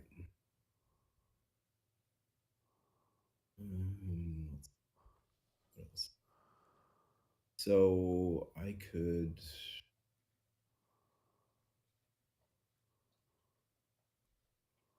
Stacking wise, I can have. Oh no, I can only have. A battery counts as 3? Stacking? 6? I think it's 6. So 2 increments is 12? Yep. Yo. 12. And I can have, what is the most? You're going to have 3 increments of artillery in there. In those 3, so I can't do anything Yeah. there. Right. Okay. So pull him back up. We'll move these guys up here, going back up. Pull some back up into there, and yeah, no, these guys can go up here, and that will cost them up the black. Up the black is 4, 5, 6 there. If they're in line, that first move also costs one additional than that. Right. So it's 7. So that would be as far as he could go. where did he start, Robert? He started right there. He would be So here. his about face, that's 0. Then he goes up, which is 4, severe 5, slope. 6. Yeah. It's actually going to be 6 to climb up here because of the you're in the line, right? So you about faced in a line and climb the hill. just go to column 1, 2, 3, 4, whatever you want up here. I'd even go back to here so you're out of artillery range. Oh, but can I do that through these other units? Yeah, you're not. Oh, Yeah, you're going not over. exceeding a stacking limit. Okay, 1, 2, 3, 4. You do have to match the formation of the units you move through, though. I don't But know. maybe Okay, not so square. 1 to You may change be able into to move those column. square. So I could change this guy into column 1. Yep. And then you could go here, 2, 3, 4, 5, 6. And then he can spend his last movement to turn any direction, right? As long as he has Well, there's no movement move. points. There's no movement cost to change direction, but you have to have. You have to have movement a points movement available. point left. Yeah. So Yeah, you got it. Yeah. I mean, Robert, I would take this guy and move him up to there. He's got plenty of movement points. I'd take this guy, put him into there. Okay. They're the same counter, so it didn't really. Yeah, it's and you got plenty of movement points. So. Okay, and then I could move this guy. He's in general order there, right? In the Who are you talking? In the water in the mill. Yeah, It's, keep him He's there. in general order. Yeah, just keep him there. Yeah, he's a, yeah, it's a special No, structure. I'm gonna leave. I was okay. Well, I was gonna move him out and then move the square back there.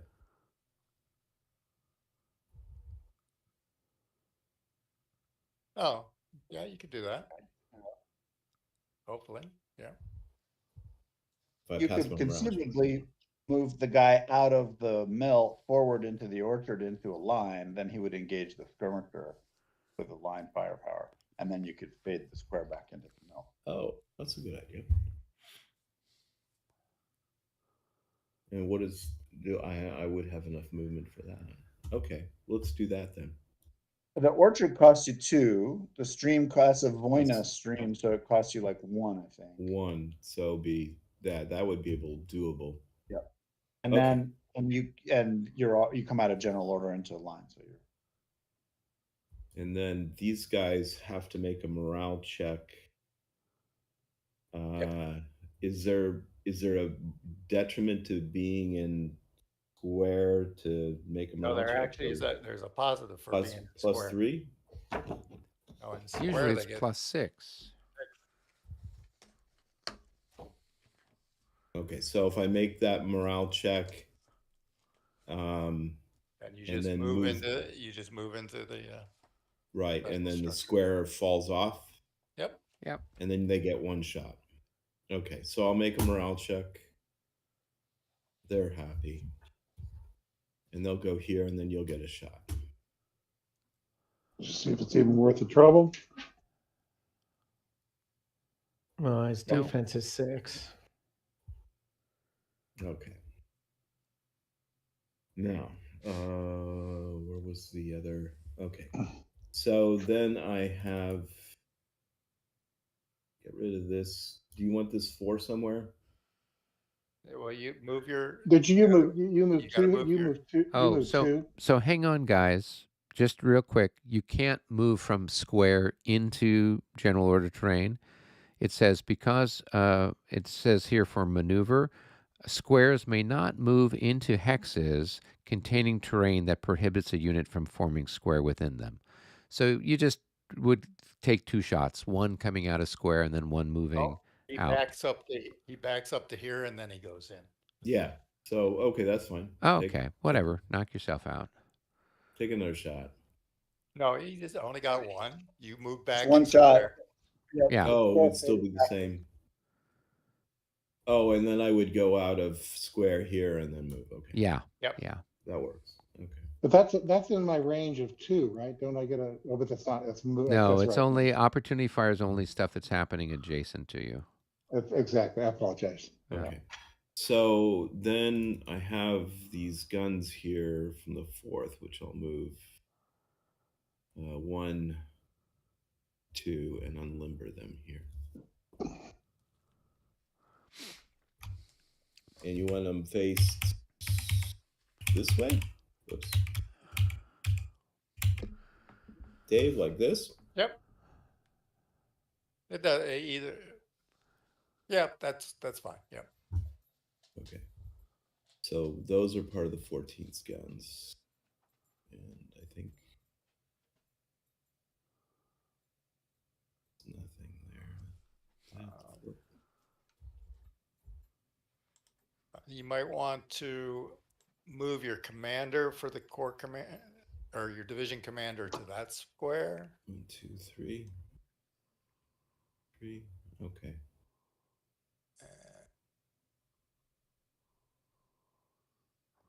He can get shot at there.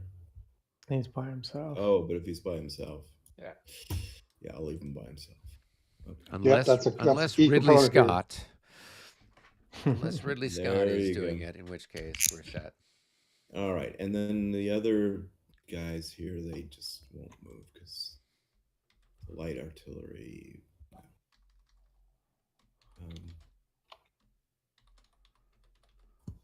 For now, I'll just leave the light artillery there. Okay, I think that's everything for me.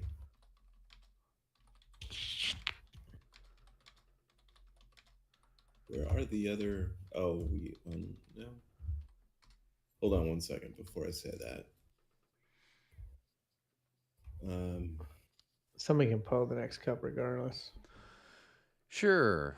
Why don't you go ahead and grab something, Rick? Pick a Where's winner. the other? Number 5th. 5. All right, it's you, Robert. Oh, I'm just so lucky. It's this one here. Okay, I'm looking for. Oh, it's way over here. This guy.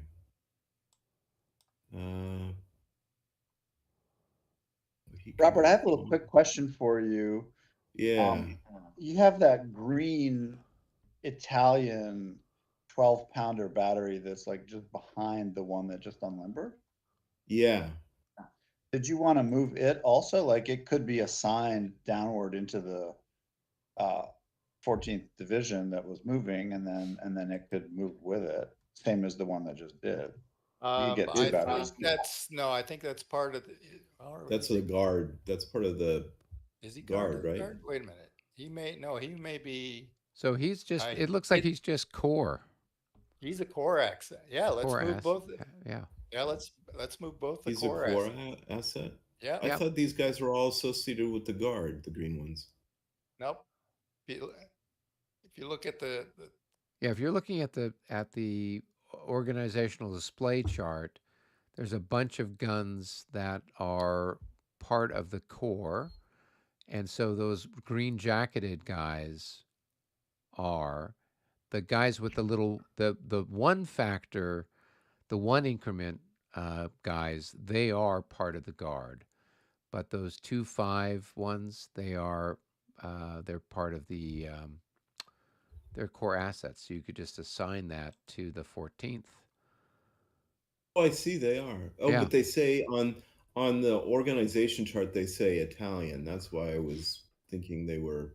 Yep, they are core the assets. So guard you can chart. actually take both of those, put that one into there, and put this one, stack them with in the 1, middle 2, with them. 3, 4, and it's 1. Oh, it's 2 to unlimber, right? Yep. 3, 4. So that one couldn't unlimber yet. Yeah, you can. This one over here, he This could one go. is 1, 2, 3, 4, 5. Oh, this one here. I'm talking about this one. No, this. You Okay, want this so one? we'll put this one here and unlimber this one, and then we'll move this one here. And unlimber them right in between. If you're looking to form a grand battery with all of the 12-pounders, you could conceivably start that grand battery 1 hex farther back, and then you could get the additional battery into it. You would go here, here, and here, and then they all, because this guy could then reach, right? He would go 1, 2, 3, and unlimber. Then you could get all those batteries across if you wanted, but they would be 1 hex farther back from where you put them. Be it 12? Oh, he is. Yeah, let's do that. That's fine. I like You The, want to do that, or do you want to move that one square out of the way and put it there? Oh no, but the windmill would block it, wouldn't it? Yeah. No, the windmill would. Okay, so we're going to just put 3. You can put them in 2 hexes or in 3 hexes. If you're doing a grand battery, it's like kind of up to you. If you're in 2 hexes, then 1 battery is spread across them. But actually you have 4, do you have 4 12-pounder batteries? So then you're going to need 3 hexes. Yeah. So you want to move it back one? Like it would go here, here, here with 3 batteries, and then one would be spread across a couple of hexes. You want to do that? But no, because I actually know, because I like the protection of the slope that way, and we're not blocking. We can always, add a third battery here if we want. So I can move this battery here then. but don't move them in yet. No, I'll just leave them there. Yeah, because well, who is that battery attached to? That's part of the 14th. Oh, okay. Core asset. That's a core asset. That's with the 14th. And then just one last little note. If you're preparing the blue 12-pounder who's waddling his way up, you may actually not want him in that hex. You may want him possibly 1 hex farther back, because where he's at, if our great if our Great Redoubt shoots at your forward cannons, it's going to ricochet into the limbered guns, which could hurt them. You probably you want to be aware of that. 1, 2, 3, 4, 5, 6, 7, 8, 9, 10. Does it ricochet after 12? No, just to its longest range, It right? reaches 12, right? So the grand battery cannot. 1, 2, 3, 4. Okay. 7, 8. So you're safe. You're actually safe there. Yeah. It's 30. Yeah, you're safe.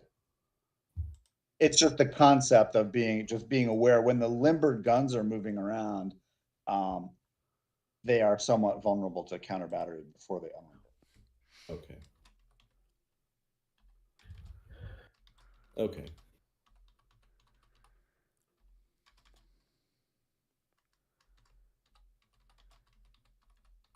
All right. Then I don't think I need to move the infantry from the guard right here now, so. Look okay, Dave? He was also with your 14th. You might want to move him into there and unlimber. Okay. And move Eugene over there, or oh, no? you can't move him yet. He'll be with the leader move. Right. And see, we got him 1, 2, 3. So that we still got that one guy. That's fine. Okay, Lawrence, I can't move. I also have this other artillery leader here.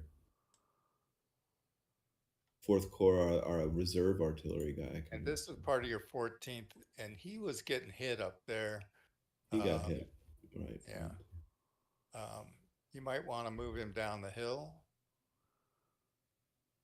Just, like put him right down in there somewhere. Put him down down here? Yeah, put him down there. Okay.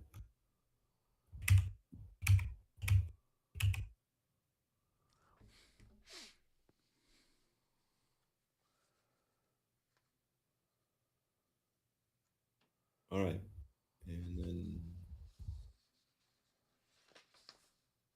this is guard light cavalry or light artillery. There's more there. So let's leave that there, I guess, for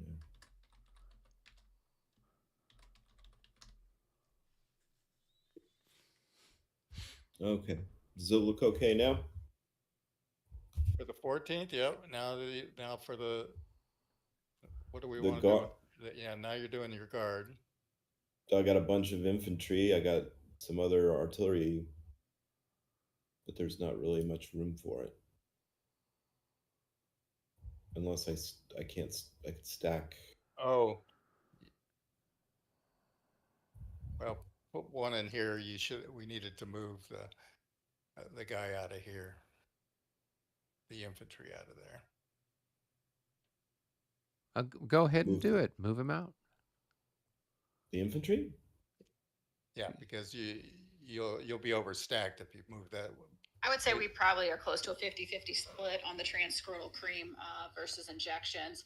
But I'm just kind of curious on some mistakes you see with guys trying to apply the cream. Rick?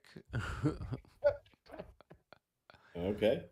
So I can't stack these together. I need to have a You need to remove a leader there, right? No, it's not the leader. You don't need a leader, but when you move one of these guns into there, it's going to be overstacked. You got to move that infantry out. I can't stack the 2 guns together, right? Unless I have a leader there? No, you can stack. You'll just have a minor morale penalty. But what Dave's saying is, if you wanted to, so right now those 2 guns represent 6 increments of each for each thing. So it's actually 12 increments for stacking. And then if you were to put another battery in there, then that's going to bring it up to 18, and that's in excess of what you have there. Oh, I see. Okay, right. So, and then I could move one of these up. Yep. So I could have 3 in the So then you could hex? have 3 increments of artillery stack there. Okay, because that's what. Okay, that's Yeah, what we agreed. yeah. Okay, I can do that. The same with one and the other one over here.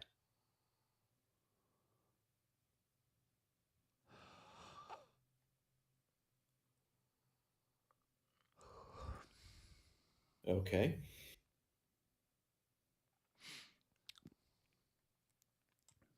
And then I have all this infantry, but there's no real use for it right now.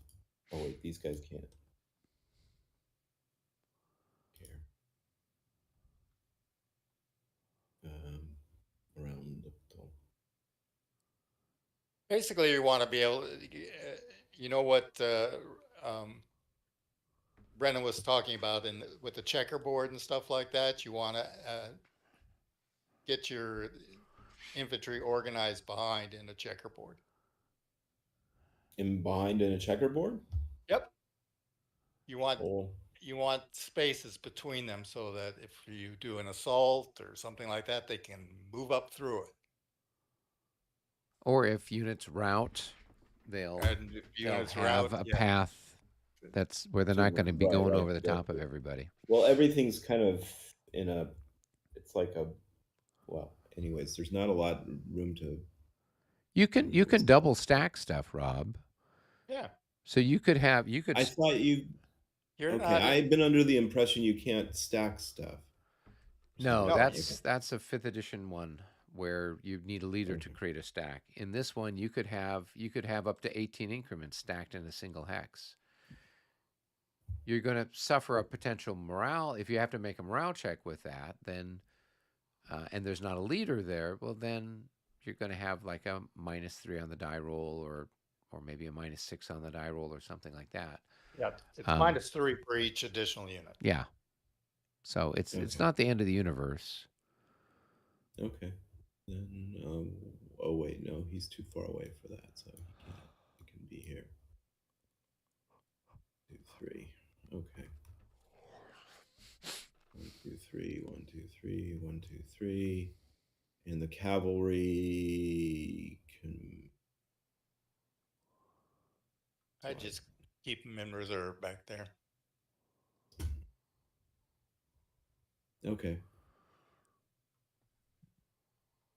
There's a really big premium in combat power from having your units set up loosely in a checkerboard and in depth. Mm-hmm. Right. And right, there's a big loss of combat power when they all surge forward and stack up against each other. That actually it looks more powerful, and in most war games it is. But this one, it's almost like it's actually almost a terrain model. Like it's almost a computer model of the units in actual to scale terms. And so having them stacked up right on top of each other, it actually reduces your combat power. Yeah, that makes sense. That makes sense. Right. All right, gentlemen, we've hit a little bit past the 9 o'clock hour. Curious if you guys want to try to pull another chit or call it a night at this point. I've got more time. I can do another hour. So. Okay, that sounds like Brendan's going to pull a chit. I'm ready for another hour. I got another hour to go. Okay. All right. It's Russian 8. Russian 8. So that is going to be Karpov's cavalry down here in the lower hinterlands of the universe. I'll pull another one as well. Yeah. Okay. So let's see here. So that's going to be 4. French 13. And French 13. 8 and 12. It's one of my cavalry. All right, let's see what we got here. And Russian 3 after that.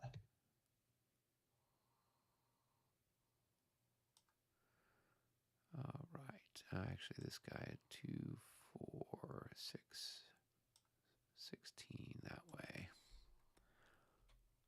So who's moving right now? 8? Yeah, 8's moving. So Rick is watching me very astutely. 1, 2, 3, 4. I am indeed.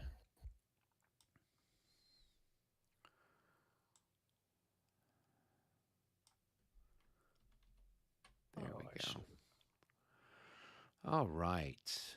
I got those guys moved. So now let's see who else. So that's going to be 4, 8, 12, 13, 14, 16 gets him there. And that's going to be 4, 8. So 4, 8, 16 gets him there. Yeah, put him there. And then this guy's 1, 2, 3, 4. That gets him there. And 1, 2, 3, 4 gets this guy over here. Okay. That takes care of Mr. Karpov. Eric, you could move Russian 3 after that if you want. Ooh, how exciting. That is our Moscow militia. Time to worry. Rick is watching this one very eagerly too. I can David, see. are you finished with French 13? Yes, I am. All right. Then we have reinforcements. Does anybody have any reinforcements? Not this Nope. turn. None, not yet. Not yet. Then we have French 8. French 8. Who is French 8? French Maybe 8 that's my is... cavalry. Yes, that's your cavalry up there. All right. He's coming out of road and he's going over there. Whoops. Picked up. Robert, it's pretty cool. You've had all your units in a good sequence. Yeah. Actually, that's a rare. Last time I played this, I never had that happen. Yeah. No, usually it's the other way around. All right. 1, 2, So I am 3, going to 4, 5, 6, and 7 gets him over here. So I'm just going to be screening these guys, right, Dave? Yeah. I would separate the, I would put them in 2 hexes. You know, you got 2 6s there. I'd separate the hexes. Right. Okay. Take So him I'll out of leave- road. I'd put them back in here. Way back there, behind the hill. No, they're in front of the hill, but they're 1, 2, 3, 4. I would have put them. Okay. right. But it's up to you. You're Put them back there. A huge number of forces that we're dealing with. Oh, they have to be in line, or they have to be in column, right? you want to put them, Or keep line. them in line. What you can do to make them a little more flexible is since they're small, you can put actually put one of them maybe in if you put it in a 2 hex line, then it has like, okay, right now when in that kind of line, they only have a charge radius like that, right? Right. But if you have them in a 2 hex line, they actually have it from all the way here, all the way around to here. So I see what you mean. So if you like put one of them here,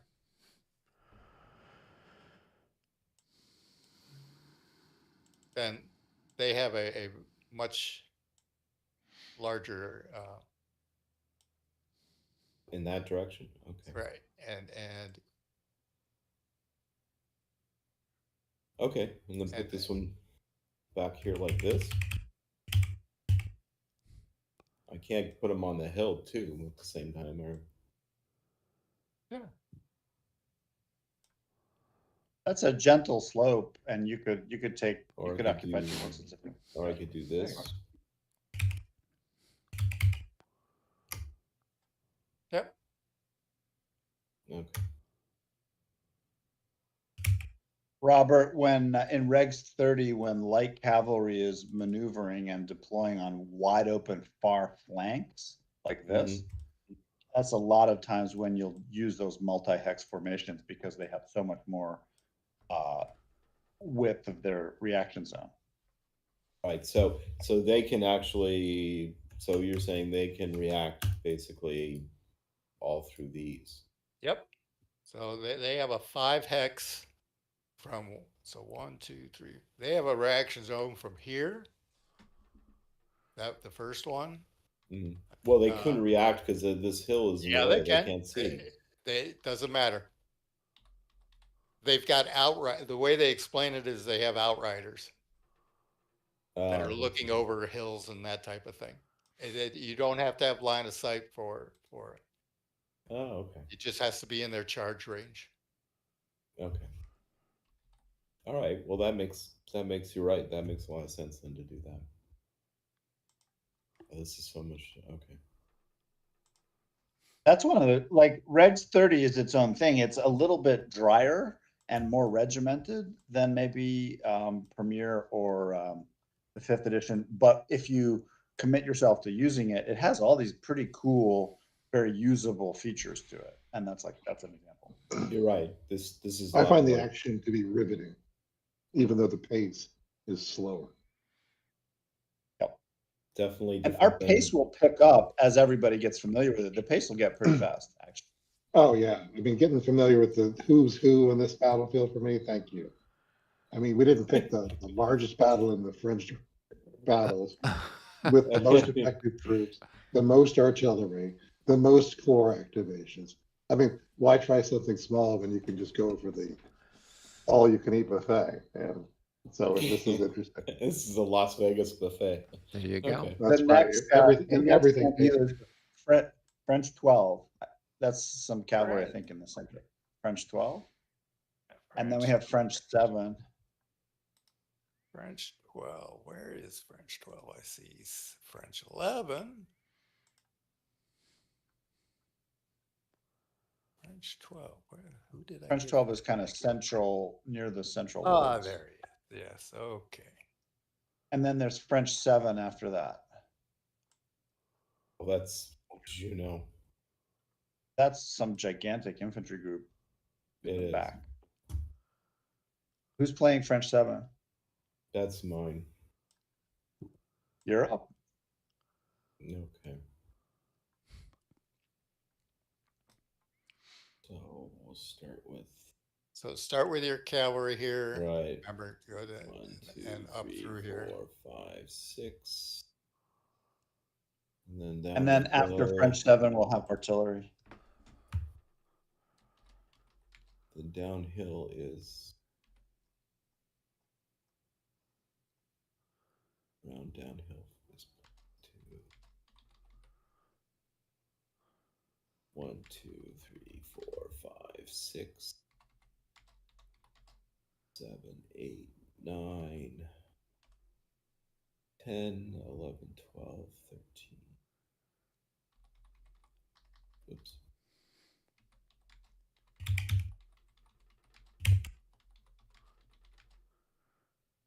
So actually, Lawrenson was attached to all those. That 14th, I'm going to move him onto the. I mean, he was behind him. He was within 1 hex of him. But I thought you move him during the leader movement phase. Okay. Yeah, but no, he can. He's an asset. He can be attached. So. Oh, okay.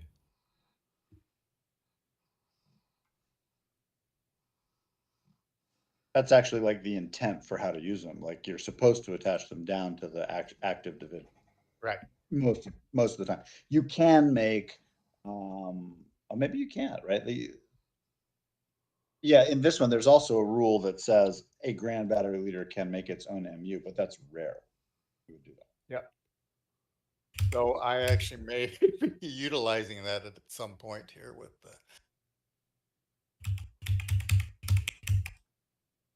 How about the reserve artillery leader? He would move in the leader movement phase then? This guy here? I wanted to move him over here. Ooh. This guy. He's the 4th corps. You could attach him down to the 14th division and have him go over there as well.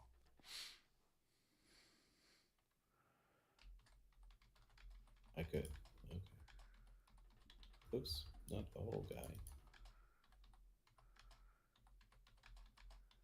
Because you want a leader with an artillery rating over with your side battery there. Yep. Yeah. Okay. All right, and then 1, 2, 3, 4, 5.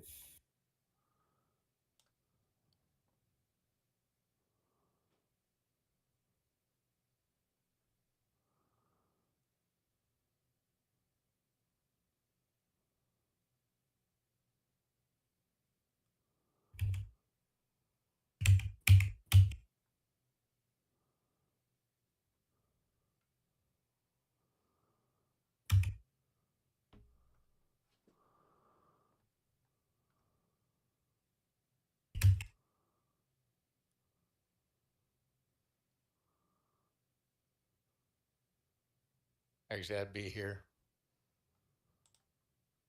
Oh, you want to put it back there instead? Yeah, that's where it would be. He'd follow along. He'd follow the route that the unit took. Oh, the other units. Okay. Now, how many?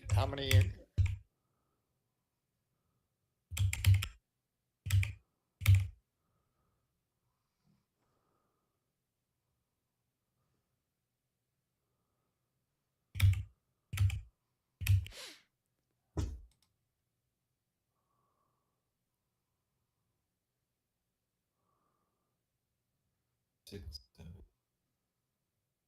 Oh, wait, Okay. Robert, you're missing the rest of this guy's extended column. Right, he's got Oh, 2 it's more hexes back 16. here because he's Oh, right. 16. Oh, okay. I didn't see him because of the.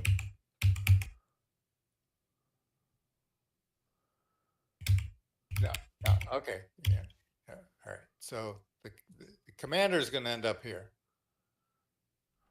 These are going to be on the road. Oh, they have to be on the. Oh, but that's not a road. You said that's a path. It's a trail, but they follow the unit.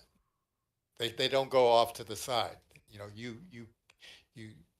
that was your path of advance was boom, boom, boom, boom, boom, boom. Okay. Um, But now 1, 2, I can't keep him in command if I move the leader there. He has to be. yeah, that's the 23rd. He's within 3 of there. He's on top of his But how other. about these guys? So Yeah, they're 4 away. So this guy would have to be maybe 1 back. well, it's And then the 12th, the rest of the 23rd can come up here.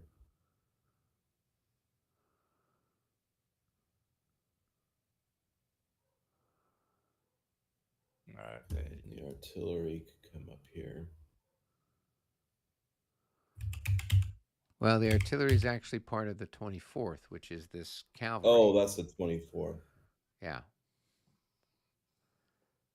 Oh, yeah, that's like cavalry. Yeah.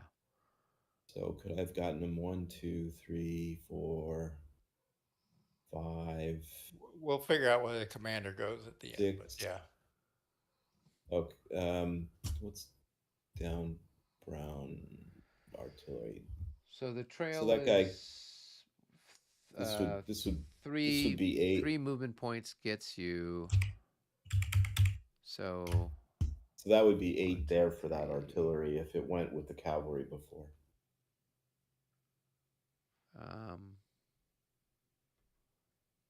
Let's see, going down the slope is a +2. So 1, 2, 3, 4, 5, 6, 7, 8. Yeah, I could get there. Okay, so that's that stuff. Mm-hmm.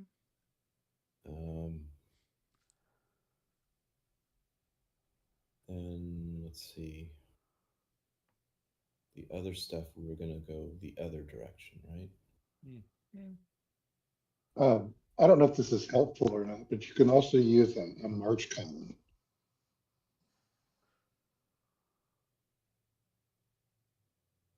Well, they're basically in March column. Well, that's what I'm saying. It's rule 8.6. That's what I'm saying. Maybe just treat them that way. So there's this other light. Is this cavalry is not part of that, right? This guard, is that part of it? What? Which These opinion? guys here? This cavalry. Yeah. They're the 8th Corps. Okay. That's the Westphalian Guard Chevalier. So, you know. Okay. So it's just its own single brigade under Wolf. Okay. So it's a 1 unit brigade, if you want to think of it that way. I would just bring them into take the road column off, and you can probably get them to there. It'd be just through here. Yeah, I'll just do that. So it's 3 to change formation. 3, and then 3, 6 to go there. So 6, 7, 8, 9, 10, okay, 11, 12. Yeah, 12. You can get over there.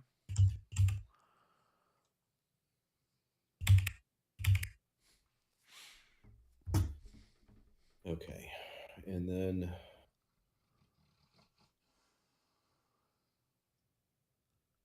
move the 27th, 23rd, so that's all.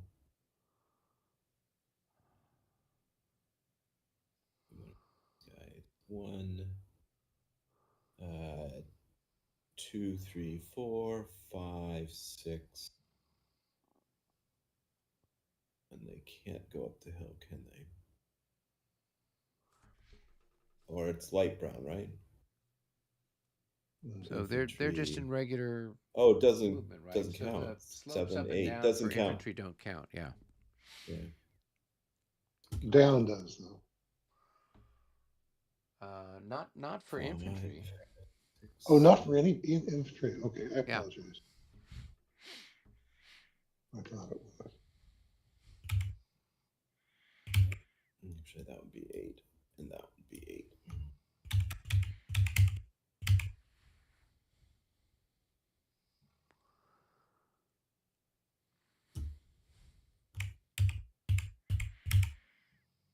Well, you're right.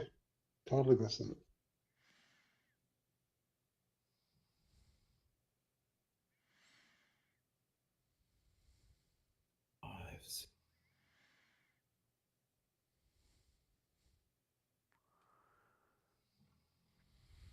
Sorted artillery.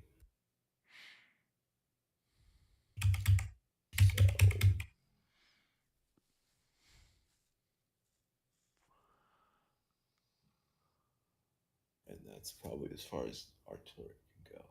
Past 2. 2. Oh, okay. That would be 6. Well, Robert, he's part of the 23rd, so his leader's over here. Oh, I couldn't see that. Okay. Yeah. So you can see up in the upper left-hand corner it says 23, and here it says 24. Yeah, no, I know it. Hold on. If you guys want to try out the flags, I'm totally down. You could, let me he zoom could in a march little bit up. If you want to keep him tight, he could like run up the ravine if you're interested towards the Alex village. You could run past the GG white unit, end up back in range. Yeah. So you could So go 1. actually, 2, all these 3, other 4, guys in line 5, won't be 6. able to move anymore because they're not within 3. Yeah, but if they are in, if there's none of that Yeah, communication. you can't have guys in road column and another formation in the same hex.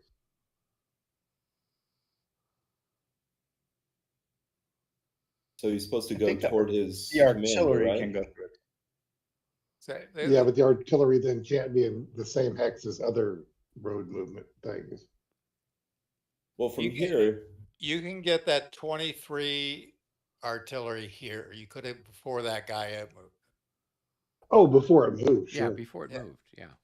Oh, I apologize. I apologize. Not over the top of it, but Right. yes. Yeah. I'm sorry. And this I horse misunderstood. artillery is part of the cavalry, right? It's part of this group right here. That's completely different. Well, Or wait. potentially, right? It's part of the second light. So I don't think that's anybody 4-1 that you've got, right? Is Juno's that- core. that one of mine that got left behind? Probably. First light. Um, You've left your 12-pound artillery behind at this point, and your APC. Well, these guys have a green belt, so I think they belong to these guys. So that's Okay. you don't worry about that. yeah. Okay. And then Junot just stays where he is, or No, should he no, move no, no. forward? Let's get there. Okay. We'll move him during the leader movement phase. No. He's a core activation, so he's going to move now Right, when the right. whole core goes. I wouldn't have put this 24 here. I would have. Can he be?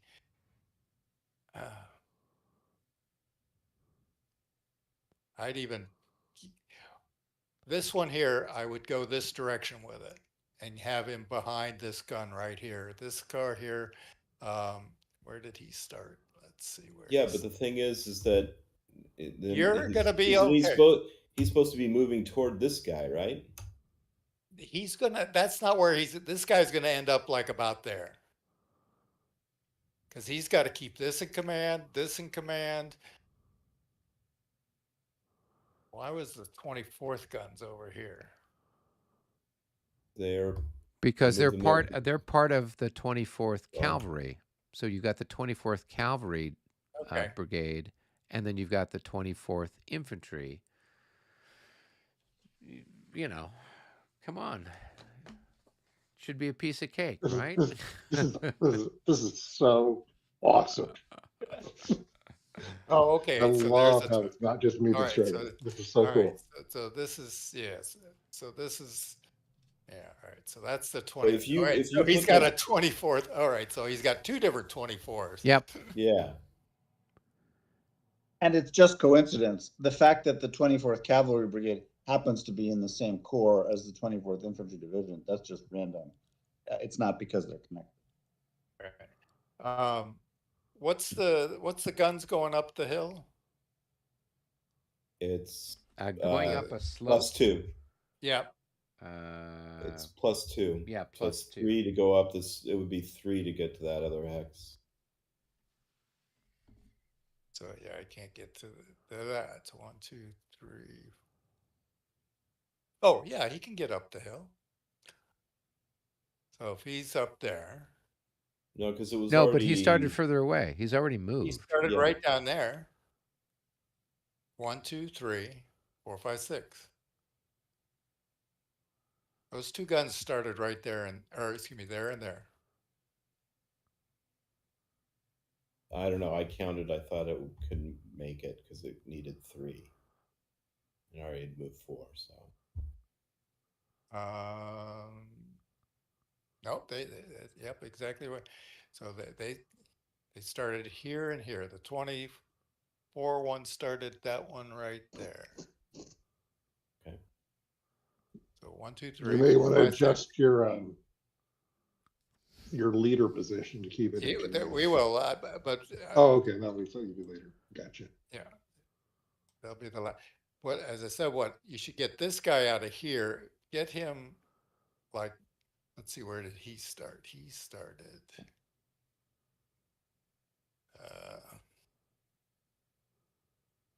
I have to bring up the old map. I've got the old map right here. So he started 2 below that. 1, 2, 3, 4, 5, 6, 7. So he can be here. Take this guy and put him right behind here.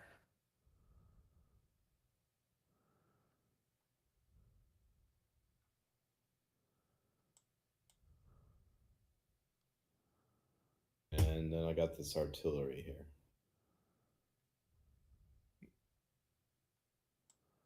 Or is that from something else? I have so much trouble seeing these things. No, that's part of yours. That's more German stuff. Your poor benighted Germans, they got sucked. And into this whole might thing. actually be more like this, just to be clear. Depending on, because I don't think you would have put your lead unit ever in, say, this hex to get them lined up that way. And so remember, every single time a unit goes downhill, it costs the whole unit to pay that cost. But there is no cost infantry, yeah. Because he's not cavalry. I apologize. There you go. But he might be more like that shape, if that makes sense. Okay. All right. And basically, these two guys here, let's put them in here.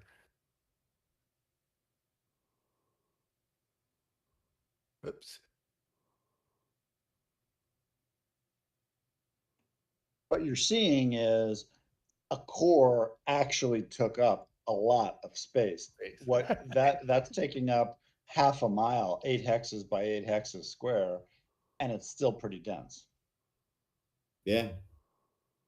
You might want to get your ammo distributed appropriately. When that core reaches up to the front line and deploys to fight, it's going to take up even more space because it'll have 2 infantry divisions, each in a checkerboard of battalions, and then it's going to have 2 cavalry brigades somewhere in the middle to the rear with intervals. And like it's going to take up maybe 10, 12, 15 hexes width and maybe 5 or 8 hexes depth when it deploys to fight. So they took up a lot of space. All right. So let's see. We got this guy's in command. This guy's in command. The only guy out of command is this guy over here. But no, his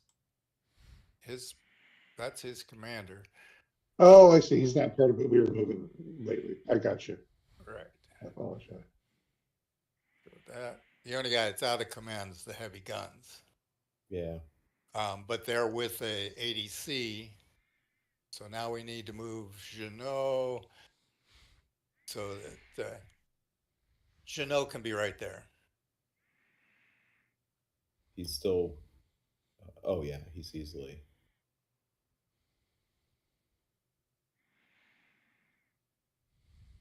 So really, since his guns are with an ADC, and they're within 6 of Jeannot, if we do a core activation again, they will be in command.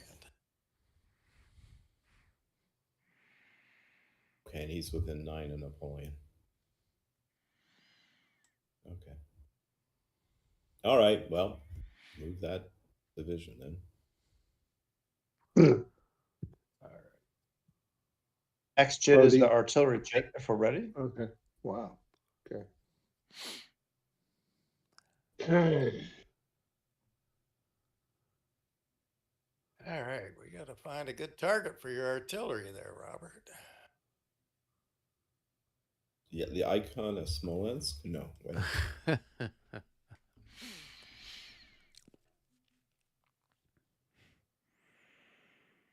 Morale. Destroy the morale. You have a couple of possible ricochet targets, or you could try the Great Redoubt.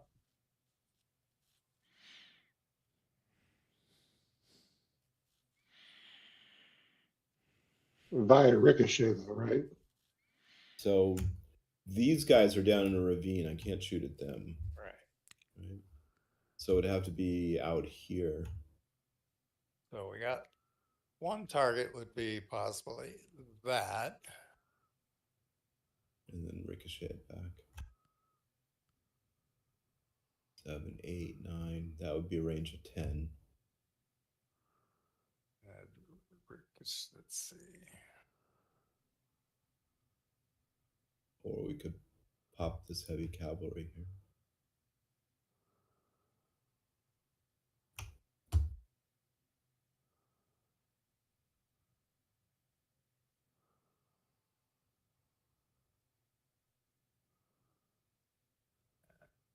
which would probably ricochet into the light cav back behind it as well.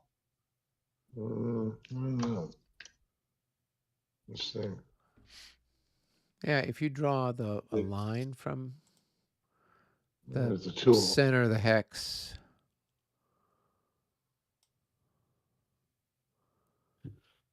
it would hit that 14, 15 regiment behind it.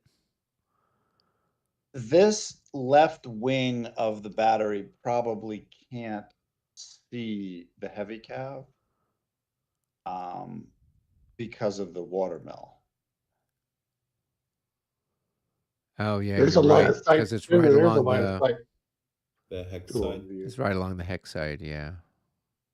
And and the right hand wing can't see the next unit but it could see that one. Or you have some targets up here or here or Yeah, you could here. If split you it get a up. You don't have to skirmisher, fight. You don't have to fire them all at the same target, do you? No. Yeah. So I could fire the 3 guns and hit here and then get a ricochet on this one still, or no? Yeah. Probably. Yeah, but you couldn't use Lawrenson's bonus on Oops. everybody. I have to be Right. just on one. You could use it on one hex or the other. He's a very hard worker. Okay. Let's see, what do we got here? If you shoot the heavy cavalry with your right wing, it will ricochet and hit the gray hussars, and it will keep going and hit the square in the back ravine as well.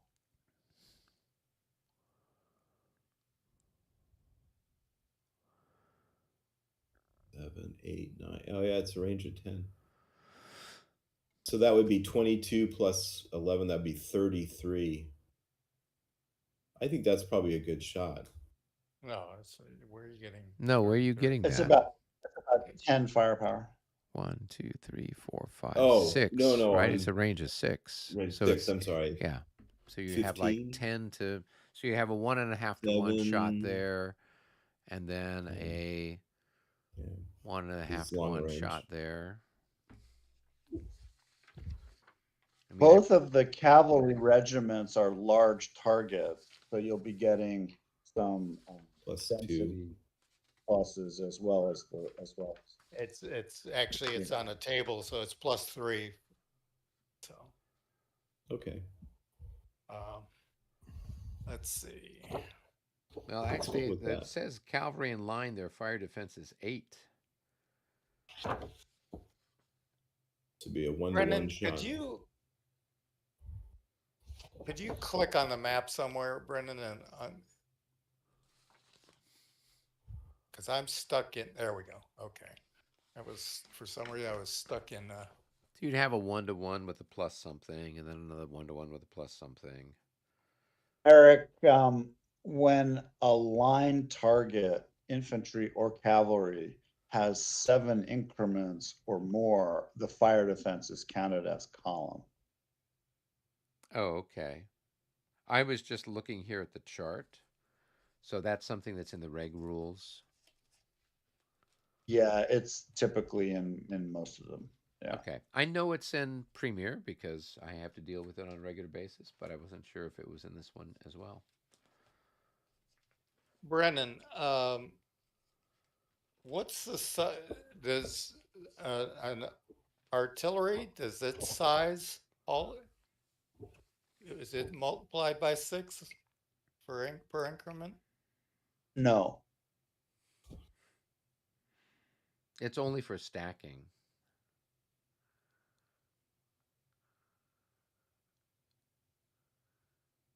No, he's asking for does 18 steps of does it count? What does it count for? There are plus to it, but yeah. Density. Is it, because it Artillery stacking does not count for target density. Yeah, it's still just 3, right?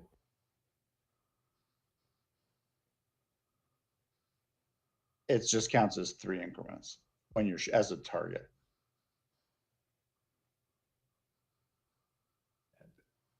So, If you shoot at an infantry target with 18 increments, like some giant regiment, you get like +6 or +12 for the quantity. right. But if you shoot at a large artillery battery of 3 increments, you don't get the quantity bonus.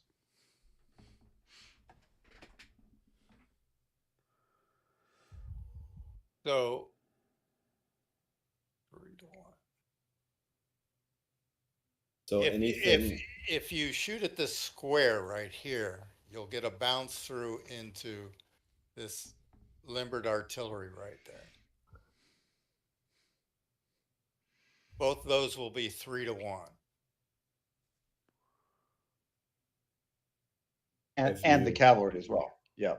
Yeah, those are good shots. That's a good shot. Oh, you combine them all together, so it'd be Yep.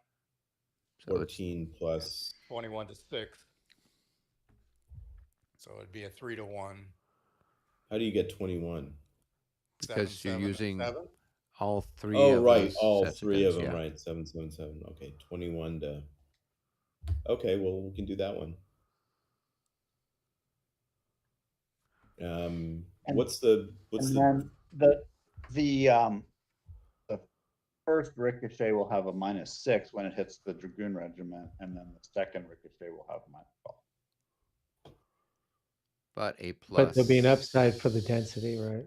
But a +3. Upside for density on the dragoons. Yeah. +3 for the dragoon size. Yeah. Well, +2 for the dragoon size, right?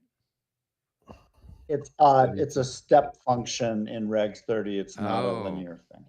Yeah, it's not number of increments over 9. There's a table on there that tell you know, like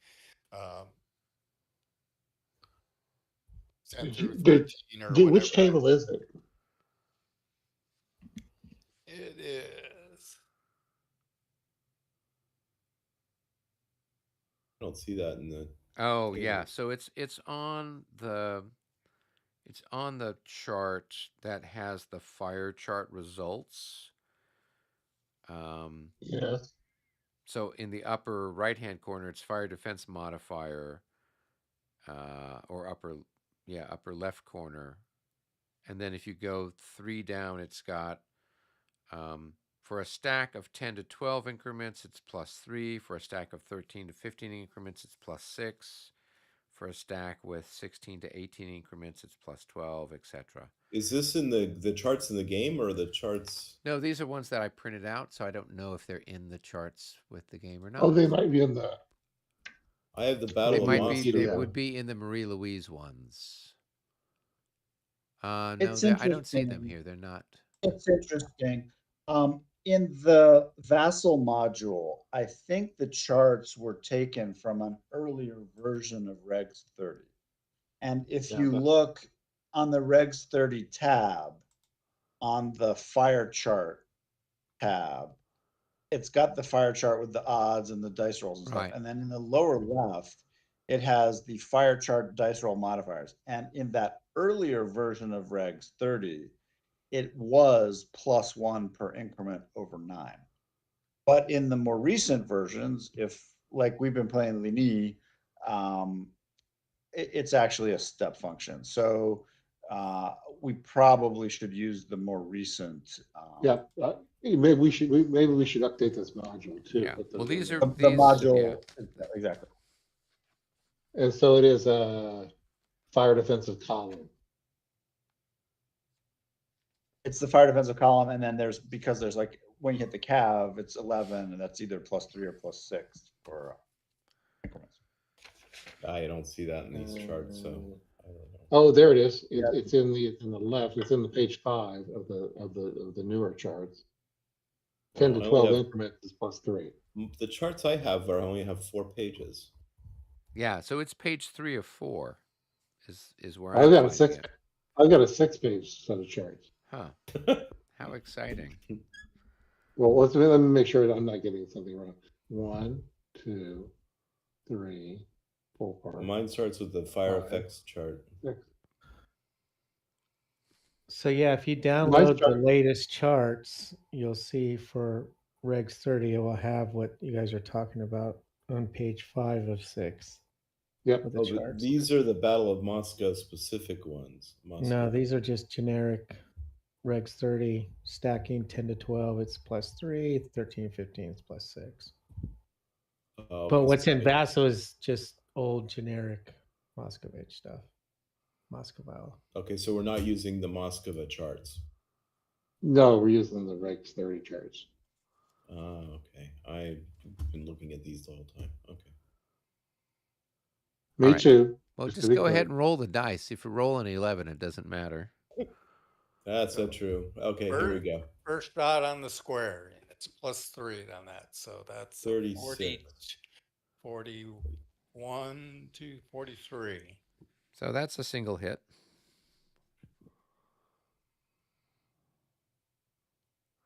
Okay.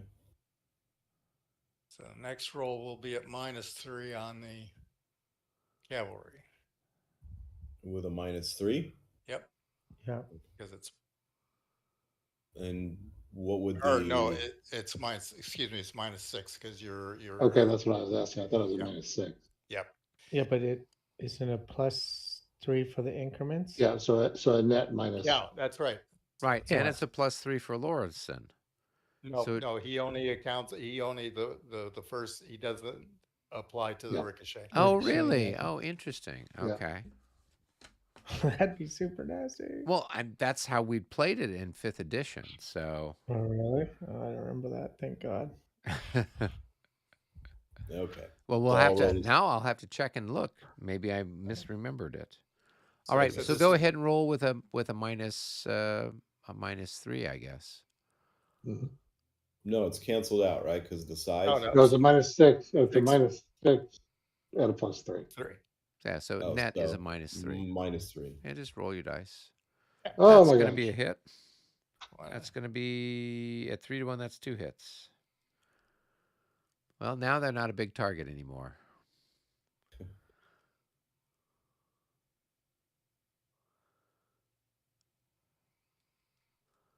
All right, and then the last one you roll for, you got a -12. Yeah, it's 3 to 1 -12. Do another 64. 3 to 1 -12. 26. Nope, that's a big miss. Yikes. Yeah. So the square takes a morale check, and the cavalry takes a morale check. Yep, so the square will get a +6 for being in square. And so they Good. pass, and then you roll for your cavalry, and they pass. Okay, thank you. I didn't talk to me yet, so I didn't know. And mark ammo.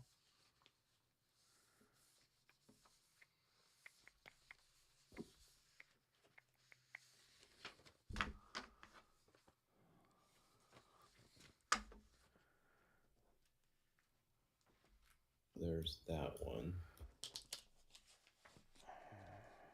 There's your artillery with Lawrence.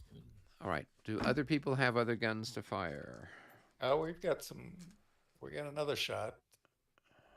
Or Robert has another shot at the. Oh yeah. So that would be Over there. 3, and 3 is 6. 1, 2. Yeah. So it'd be 6 to what is the special structure? Well, 12. So 1 to 2 7, 8, with a 9. +2. you have an attack strength of 13 Eight. from the 4 batteries, and so it's 1 to 1. Oh, I forgot I have 2 batteries there. Yeah, 1 to 1 +2. 3, 6. So I have 9. Right? Oh, Well, I think there are 4 batteries firing. Oh, so I there's mean, another one. there- Okay, yeah. I forgot that I moved out of the Yeah, one. you got 13. 13. So I got 2 so to 1 1. to 1 to 1. It's a plus 1 to 2. 1. 1 to 1 with a +2. Okay. 11. I guess nothing there. All right, Oh, you wait. just set the Mark the ammo. you set the hexes Except- they were stacked in on fire. There you go. Oh, did the whole stack. It's smart. Oh, that's surprising. And then Mitch, you have a great redoubt shot probably back at Lauriston. I think here, right? You might want to shoot at their artillery, I would think, but that's your call. Is it within my? What about these guys? If you look at the line of sight, the heavy battery can see out past the shoulder of the skirmisher and see the artillery. Yes, you are correct. Okay, Yeah, so it's shooting at that square. Yeah. yep, you are correct. And okay, so let's make that shot. It's Okay, 1 to 2. let's see if it makes a difference. Oh, that's going to be a hit. 65. Oh, and it's a leader casualty. Doesn't Hell get any yes. better than that. So I lose one of these, one increment of this battery, right? It might be an exploded battery. It's going to be an It might be explosion, I think. Yeah, we got some results here, folks. Oh, I forgot there is those rules for batteries in this game, isn't there? That's something they don't have. Artillery. Ricochet. Okay. Oh, yeah. So, counter battery fire, exploding caisson or ammunition wagon. Whenever artillery fires on artillery unit or ammo wagon and the odds are at least 1 to 3 and there's a chance of a secondary explosion if the dice result is a natural 65 or 66, the artillery counter is eliminated. If the target was a stack of artillery, then only the top unit is eliminated and moved directly to the organizational display. If the target was an AAW, well, we're not playing with that. Well, cool. Then what else does it say happens? Morale checks. Any unit stacked with an artillery unit that is eliminated due to an exploding caisson must immediately make a morale check. Any units adjacent to an ammunition counter, wrecked or not. Okay, well, we don't have to worry about that. If a leader is stacked in either the abut hexes or adjacent to an ammunition wagon, roll the dice again. If this second roll of the dice is a natural 65 or 66, the leader is wounded. For the type of wound, roll the usual thing. So they're trying to soften the attack effect. They don't want they're not leader like kill. it blew up and you killed the leader. So the artillery unit is toast. That artillery unit. Okay. Yeah, and then the I guess it doesn't matter, but it's the top one that's straddling both is destroyed, right? Yeah. And then they have to take their normal. Then I think you unstraddle it. And then the one that you shot at the direct hex has to take that morale check. Right. Yeah. So then this one you would make a morale check for. The artillery. Right, the artillery, since it was stacked with the one that got blown to pieces. You probably actually check the leader casualty first. Oh, yeah. In case he gets hurt. All right, so go ahead and roll. Mitch, see if you can roll another 65 or 66. No. So Lauriston is not wounded. Where are we putting Well, at this point, Lauriston probably has. I'll put it up in the. It goes right back to the display chart. Goes to the battery box. No, it doesn't go to the battery box. It's eliminated. It says it goes straight to the organizational display. Oh, okay. Yeah. Okay, I'll put. I assume that the leader needs to be put in a hex at this point. Yes. Well, they really need to be in a hex anyway. So all our pieces are on the organizational chart, so I don't know. Here, I've got it, Rob. Don't worry about it. Okay. So that's the 2-1. Okay.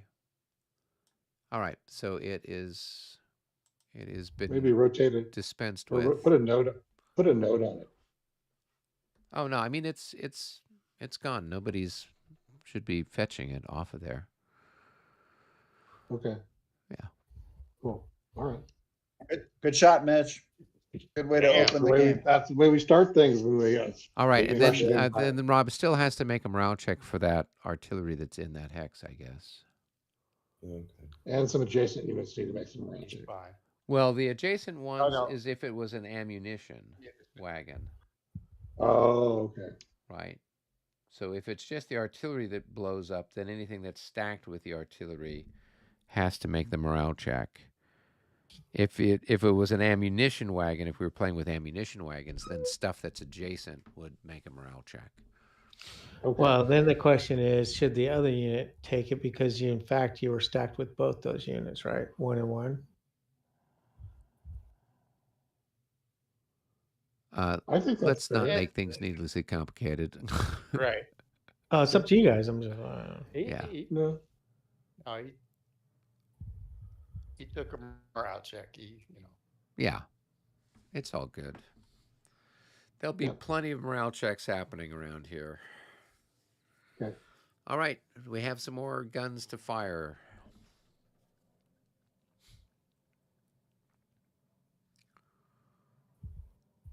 I'm just wondering if Brendan, do I have any shot from here?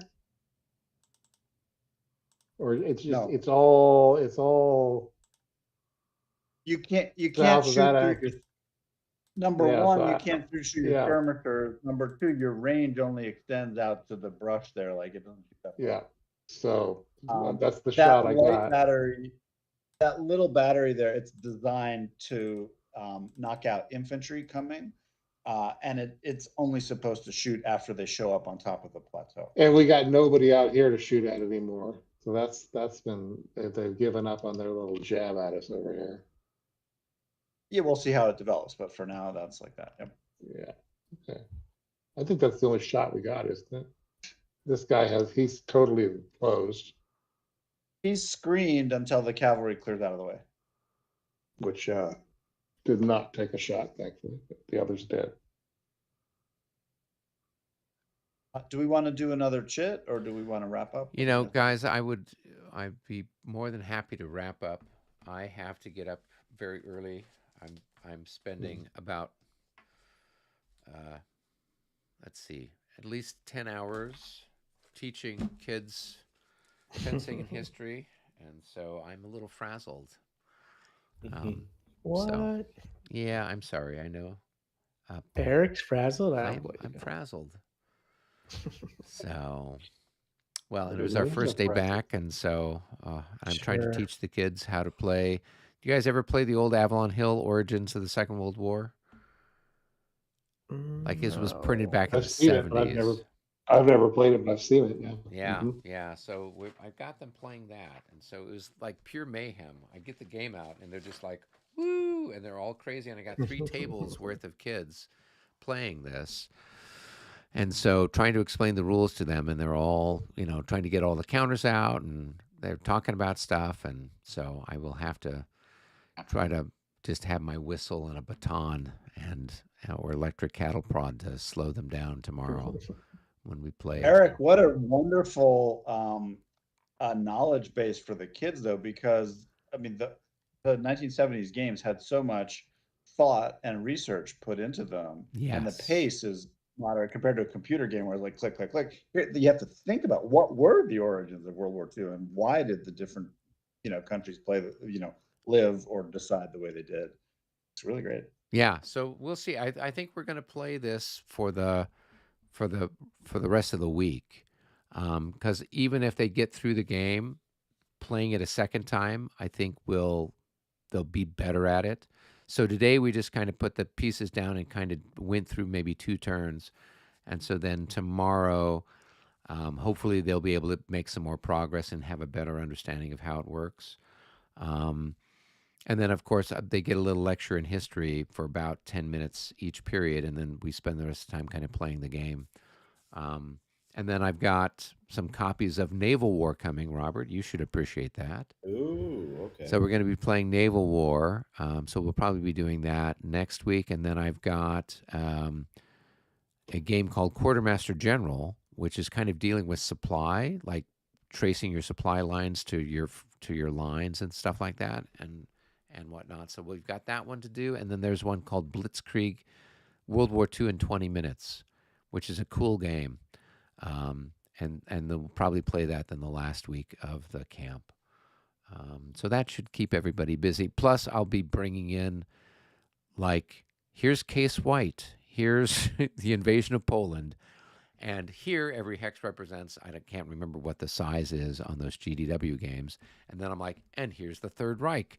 Now we're at a strategic level game as opposed to a sort of grand tactical level game, or operational level game. And so kind of talking about how, if you're a game designer, what area you're focusing on, then indicates the scale of the units as well as the representation on the map and everything else. So I'm trying to teach them a little bit about, how people design games and think about games, as well as then something about the history of the era as well. So I've got my Napoleonics class. It's in the morning. I got 4 fencing classes, and then I've got the history of the Second World War class, and then I've got to coach the high school team. So I'm just like, brr. I was up at 4:30 this morning trying to get everything all set. I gotta fix one unit to a degree, and I was hoping somebody could help me. I thought somebody had the earlier game open. This unit here, which is just out in Borodino Village. He should not be there. He's part of this guy over here. He's under the wrong command. Could you tell me where he started? If you have that file open, the 4.8. Oh, I just closed it, but Oh, you sorry. need to open. Thank you.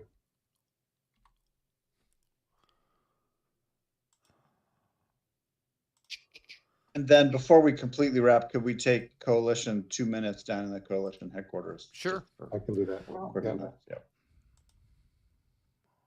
After you get the unit fixed. Thank you. And All right. Farewell, gentlemen. right. We'll catch you next time. okay. See you on Sunday. 2 minutes.